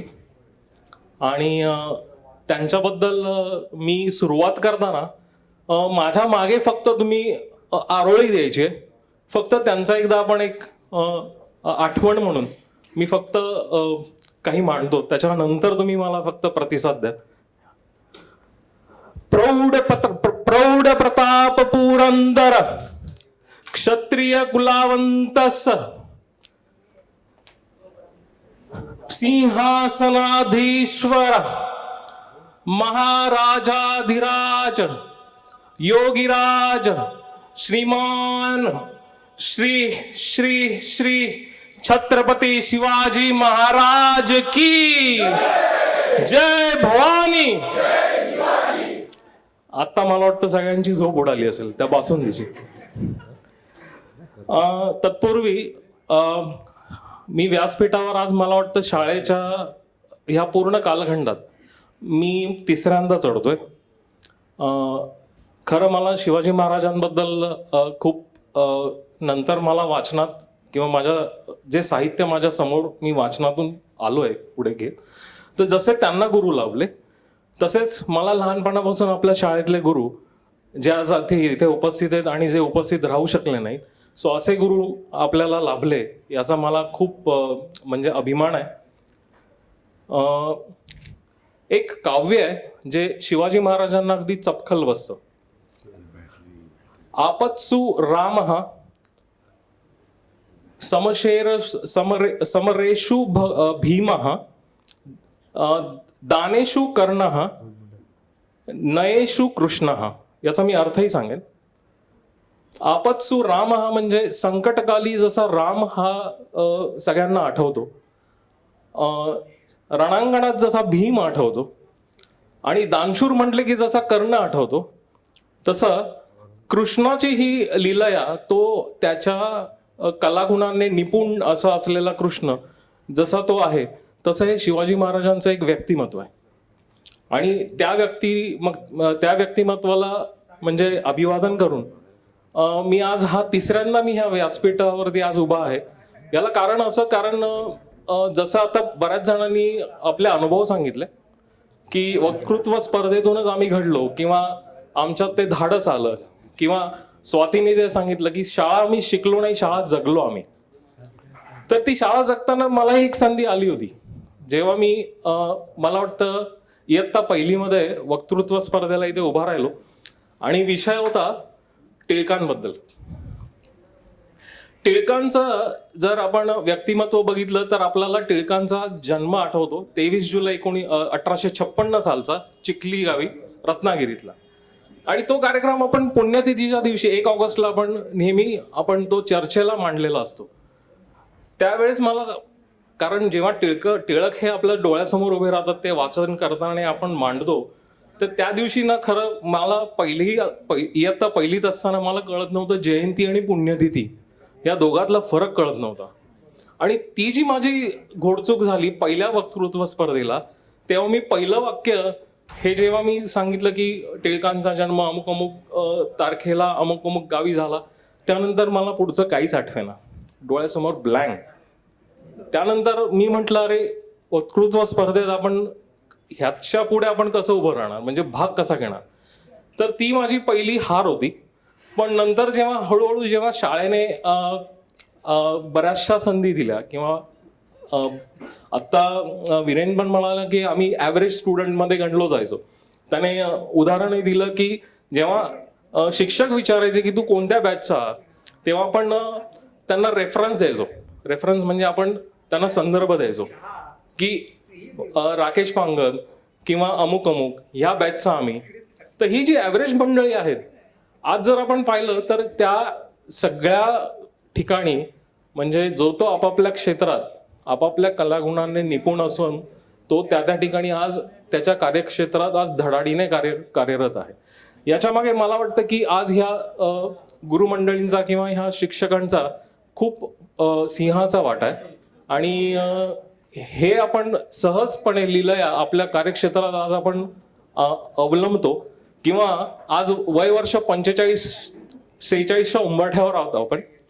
मी ह्या वया गटाला मी 3 कालखंडात विभागेन. पहिली 15 वर्ष आपण शाळेकडे होतो, उरलेली 15 वर्ष आपण आपल्या करिअरसाठी झटत होतो, 30 वर्ष, आणि उरलेली 15 वर्ष हे आपल्या मुलांच्या संगोपनासाठी झटत होतो. तो अशा या 3 कालखंडात आपण वाढलेलो आहोत.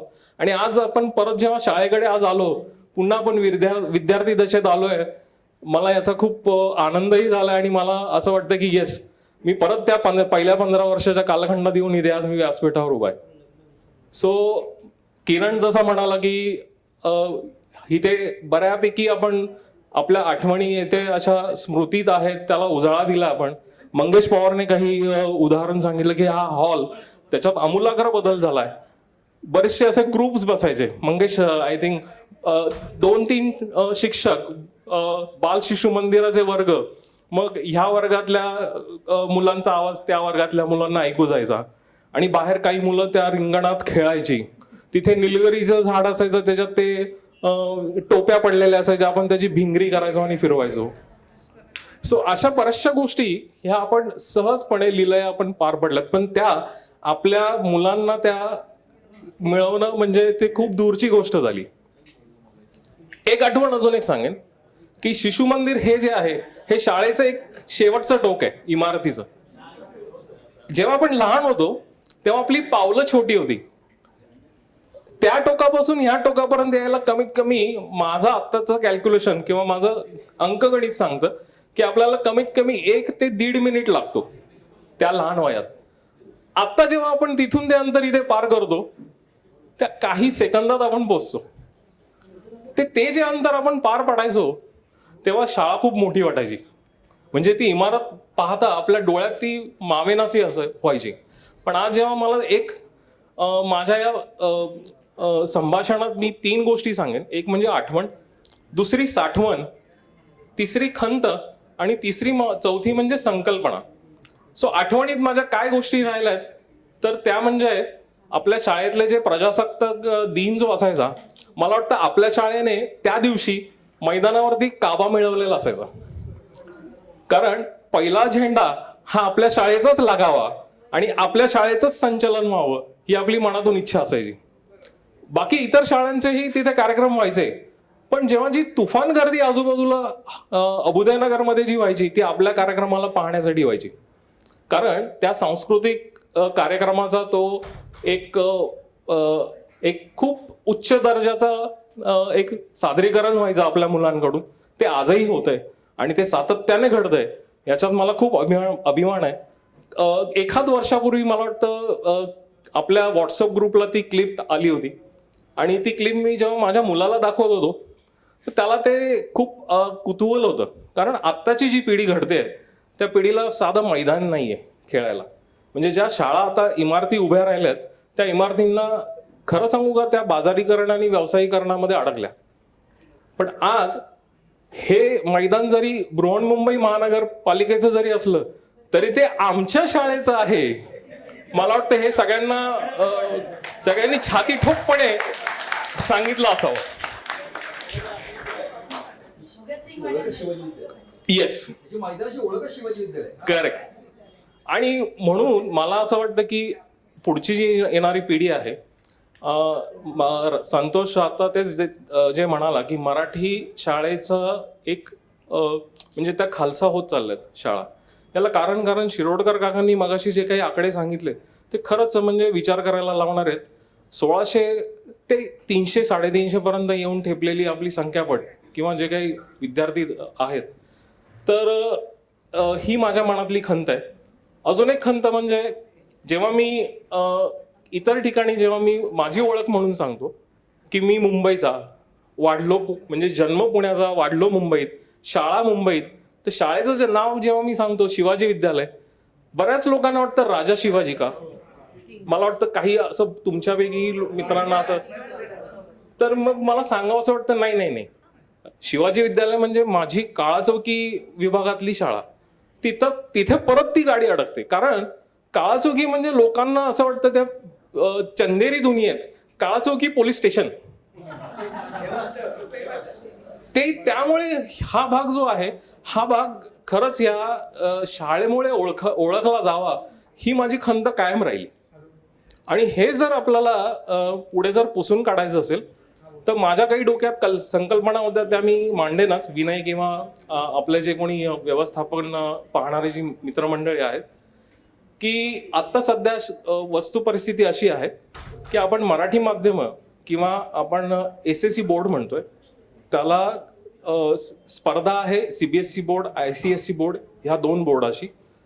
आणि जेव्हा आपण ह्या स्पर्धात्मक युगात आपण ह्या 2 बोर्डांबरोबर जेव्हा आपण खांद्याला खांदा लावून आपण उभारायचा प्रयत्न करतोय, आपण मागे पडतोय की आपण ह्या विद्यार्थ्यांना किंवा इथून पुढे जी पिढी घडेल त्या पिढीला नुसतं पुस्तकी ज्ञान न देता त्यांना समाजामध्ये जे काही येणारे पुढचे स्किल सेट म्हणू आपण त्याला, किंवा त्यांना कलागुण त्या ठिकाणी जर त्यांना जर वळवता आलं तर असं एखादं फेडरेशन ह्या पासआउट झालेल्या विद्यार्थ्यांकडून उभं राहावं, जेणेकरून ह्या विद्यार्थी ज्या त्या ह्या शाळेत आहेत त्यांना सहज आपण काउन्सिलिंग म्हणा किंवा त्यांना सेमिनार पद्धतीने की बाबा पुढच्या करिअरच्या वाटाघाटी काय आहे असाव्यात किंवा पुढचं करिअर हे कोणत्या दिशेला चाललंय.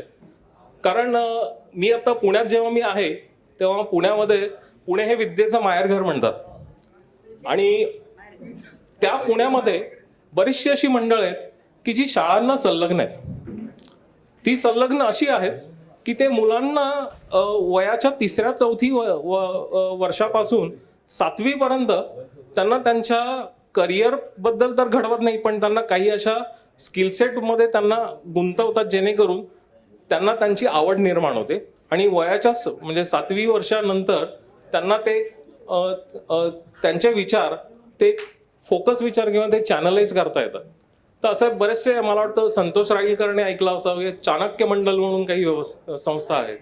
पुन्हा अशा काही संस्था आहेत की ज्या शाळेमध्ये येऊन तुम्हाला करिअरबद्दल किंवा त्या मुलांना काउन्सिलिंग करतात, कोचिंग करतात. तर मला वाटतं ह्या जर काही घटना किंवा ह्या जर आपण शाळेमध्ये जर आपण आणू शकलो किंवा ह्या शाळेला एक तत्सम की बाबा शनिवार किंवा रविवार असे जर आपण काही तास फॅकल्टी मेंबर्स किंवा आपले जे कोणी आता बरेचसे आपले स्टुडंट जे आहेत किंवा जे विद्यार्थी आहेत ते IT क्षेत्रात खूप नामवंत ठिकाणी चांगल्या उच्च पदावरती ते काम पाहतात. काही म्हणजे करिअरच्या वेगवेगळ्या वाटा काय आहेत ते इथे उदाहरण आहे. सो आपल्यापैकीच बरेच जण असे स्टुडंट्स आहेत किंवा विद्यार्थी आहेत की जे येऊन आपल्या विद्यार्थ्यांना मार्गदर्शन करू शकतात. आत्ताचं मी 2 उदाहरण सांगेन. एक ब्रिगेडियर आहे आणि एक आपला शॉर्ट कमिशन एअर सर्व्हिसेसमधून म्हणजे रिटायर झालेला आपला नितीन गावकर आणि संतोष टिळेकर.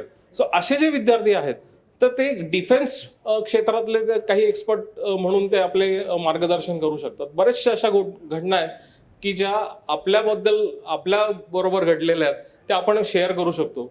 जी 2 नावं घेतली, कॅप्टन विनोद माने आणि कॅप्टन सचिन दळवी, त्यांना आम्ही कॅप्टन म्हणतो कारण त्यांनी करिअर ज्या वेगळ्या दिशेला नेऊन ठेवलंय तिथे मी किंवा इतर आम्ही कोणी विचारच केला नव्हता.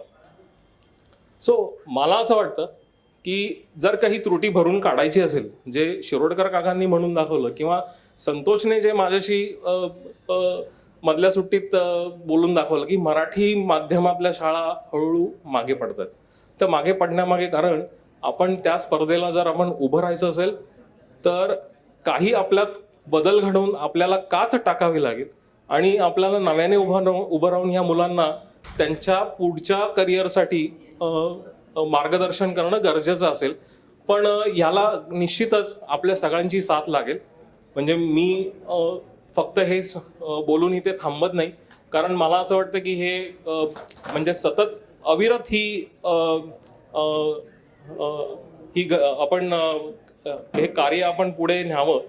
तर त्यासाठी काही मी म्हणेन की विद्यार्थ्यांचं एक फेडरेशन असावं, जे विद्यार्थी इथून पासआउट होऊन गेलेले आहेत मग त्या फेडरेशनचं एक भाग होऊन ते जर येऊ शकले आणि ते जर सेमिनार घेऊ शकले तर कदाचित पुढच्या येणाऱ्या पिढीला आपण की मराठी शाळा सुद्धा तेवढ्याच ताकदीच्या आहेत की जे आज आमच्यासारखे विद्यार्थी घडवू शकले तर पुढेही विद्यार्थी येणारे हे आमच्यापेक्षाही खूप सरस असतील असं मला वाटतं. आणि ही मी अपेक्षा करतो आणि एवढंच मी बोलून माझं मी हे 2 शब्द संपवतो. जय हिंद, जय महाराष्ट्र.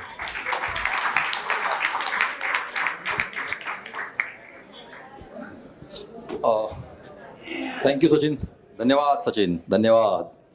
खूप चांगलं. म्हणजे काय म्हणतात ते, दिशा देणं वगैरे हे शब्द त्याने जे वापरले, मला असं वाटतं की ते फार महत्त्वाचे शब्द आहेत आणि त्यासाठी आपण सगळ्यांनी प्रयत्न केला पाहिजे. मी पुन्हा एकदा सर्व मित्रांना आणि मैत्रिणींना विनंती करतो, जर कोणाला आपलं मनोगत व्यक्त करायचं असेल, माझ्याकडे लिस्टमध्ये बरीच नावं आहेत, मला सगळ्यांची नावं आता माहिती पण आहेत, पण जर कोणाला आपलं मनोगत व्यक्त करायचं असेल तर त्यांनी कृपया स्टेजवर या आणि आपलं मनोगत व्यक्त करा. कारण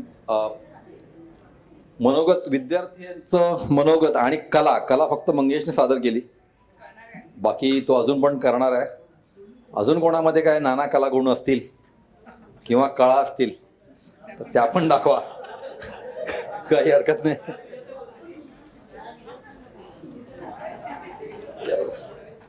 तर हा अतिशय सुंदर कार्यक्रम. बऱ्याच लोकांच्या मनामध्ये हा प्रश्न असेल, आता खूप लोकांच्या मनामध्ये आहे, माझ्या पण आहे. सगळ्यांच्या मनातला एक प्रश्न बोलतो मी आता. हे सगळे जेव्हा जे आपण आता एव्हरेज स्टुडंट, आपण सगळेच असं धरूया की आपण सगळे एव्हरेज स्टुडंट आहोत, आणि हे हुशार विद्यार्थी ज्या वेळेला त्यांची आठवण सांगत होते की आम्ही सायन्स एक्झिबिशनला गेलो, विज्ञान प्रदर्शन किंवा वक्तृत्व स्पर्धा, सगळ्यांना पडलेला प्रश्न, अरे हे सगळं होतं ना, आम्ही कुठे होतो? पण कसं काय ना, म्हणजे आता हा विनय म्हणतो की मी वक्तृत्व स्पर्धेला तिकडे गेलो, कोणतरी म्हणतो की आम्ही 10वी वर्सेस 10वी क ची क्रिकेटच्या मॅचेस होत्या, मग कबड्डीच्या त्या अहिल्या विद्या मंदिर बरोबरच्या असणाऱ्या मॅचेस किंवा हे सगळं. तर मला पडलेला प्रश्न आणि सगळ्यांनाच पडलेला प्रश्न, हे सगळं होताना आम्ही होतो कुठे? शाळेमध्ये नक्कीच नव्हतो. कारण जर हे लोक बाहेर गेले होते किंवा आपण सगळे शाळेत असू आणि हे सगळे बाहेर असतील, तर मला असं वाटतं की ह्या सगळ्या ज्या आठवणी आहेत पण अतिशय सुंदर. मला वाटतं की हे संपूर्ण व्हिडिओ जरी आपण एकदा पुन्हा पाहिला तर आपल्याकडे शाळेबद्दल आणि शाळेबद्दल सांगण्यासारख्या बऱ्याचशा आठवणी असतील. सचिनने उल्लेख केला उत्स्फूर्तपणे बोलण्याचा. मला असं वाटतं की आपण प्रत्येक जण इथे जो बोलला तो उत्स्फूर्तपणेच बोलला. याच्यानंतर हा कार्यक्रम आपण आता जवळजवळ शेवटाला आलेला आहे. शेवटची विनयने एक सुंदर EV तयार केलेली आहे, ती खरंच बघण्यासारखी आहे. विनंती आहे की ती आपण EV विनय चालू करूया. जिंदगी जिंदगी दोस्तों की दुनियादारी में हंसी मेरी जिंदगी. ऐसा क्या हुआ रे, ऐसा क्यों हुआ रे, थॉट चाह शॉट न रे, थोड़ा कश मार ले, सावकाश मार रे, हल्की हल्की किक बस दे, सारे गम छोड़ दे, एकदम मोड़ ले, स्मोक में ही होता है प्यारे. मला थोडं एक्सप्रेशन आलं तर मजा येते. मैं जिंदगी का साथ निभाता चला गया, हर फिक्र को धुआं में उड़ाता चला गया, मैं जिंदगी का साथ निभाता चला गया, हर फिक्र को धुआं में उड़ा. जिंदगी जिंदगी जिंदगी हाँ जिंदगी जिंदगी जिंदगी दोस्तों की दुनियादारी में हंसी मेरी जिंदगी. वन मोर गाणं आहे तसं, पण तुम्ही स्टार्टिंग परत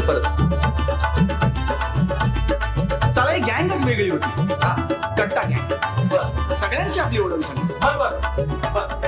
उम्या आणि श्री हे म्हणजे ना नवविवाहित दाम्पत्यासारखे, कुठे गेले ना तरी एकत्र. What is talking about. आता राहिले सॉरी आणि नित्या यांची, तर ना दिग्याने मला एक स्पेशल ओळख करून दिली होती. स्वप्नील का? हा.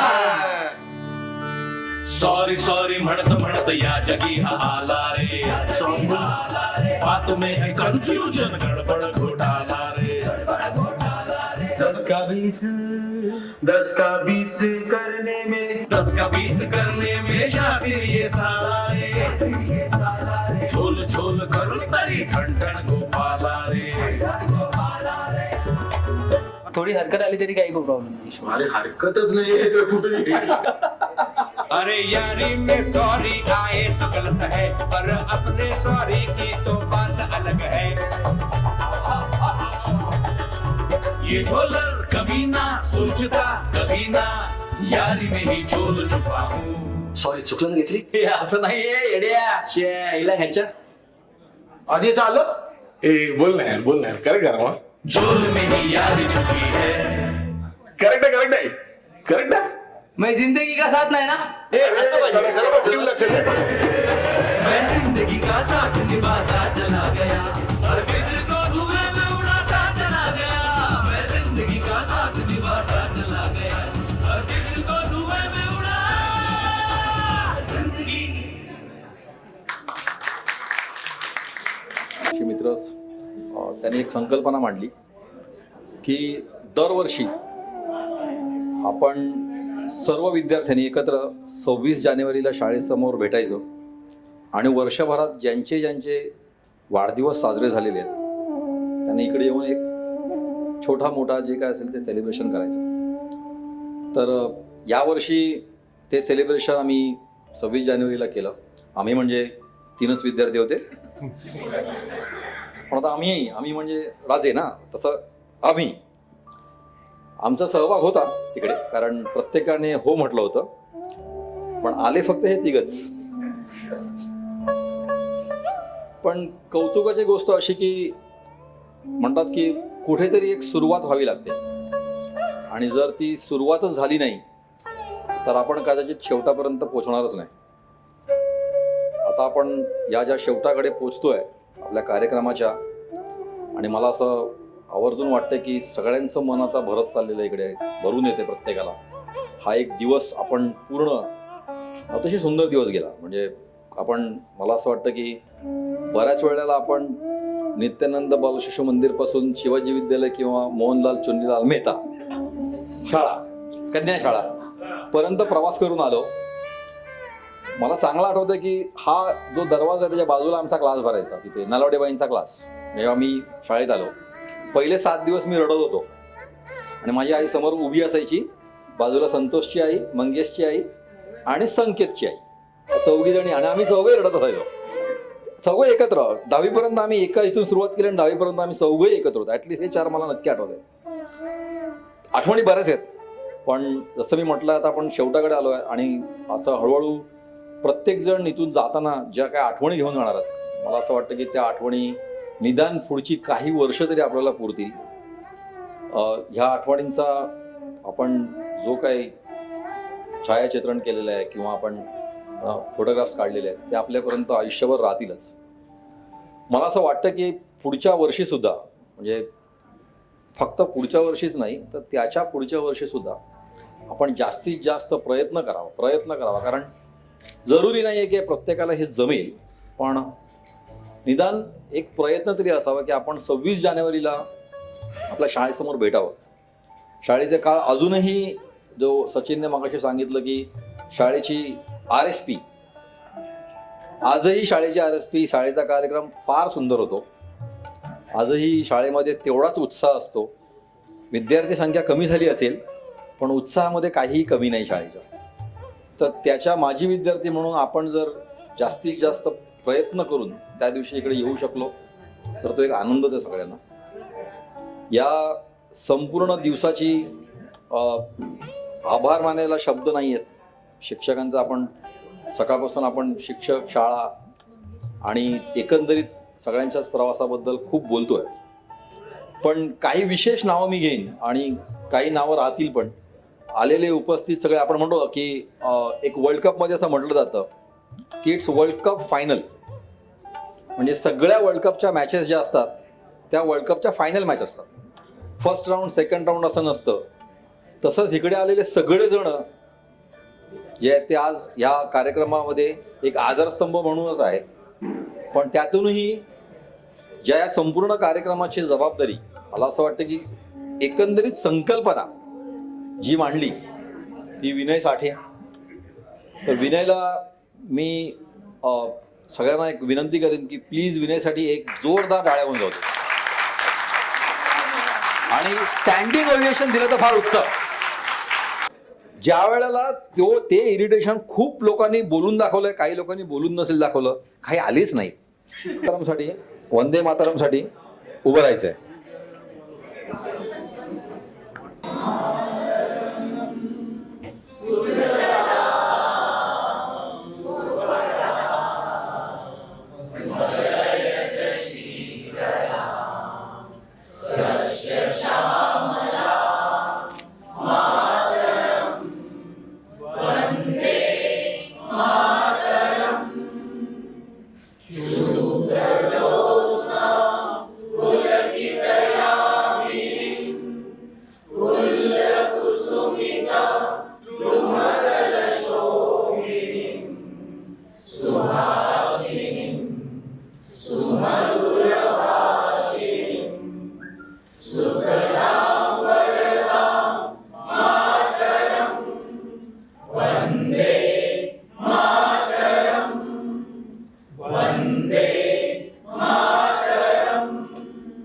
भारत माता की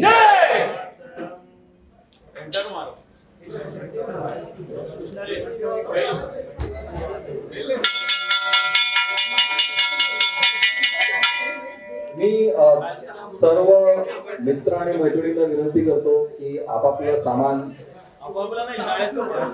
आणि शाळेचं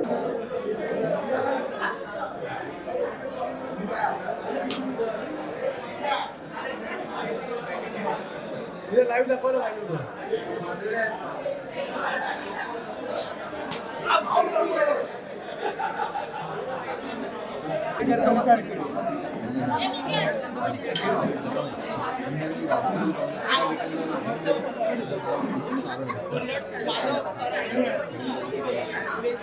Thank you.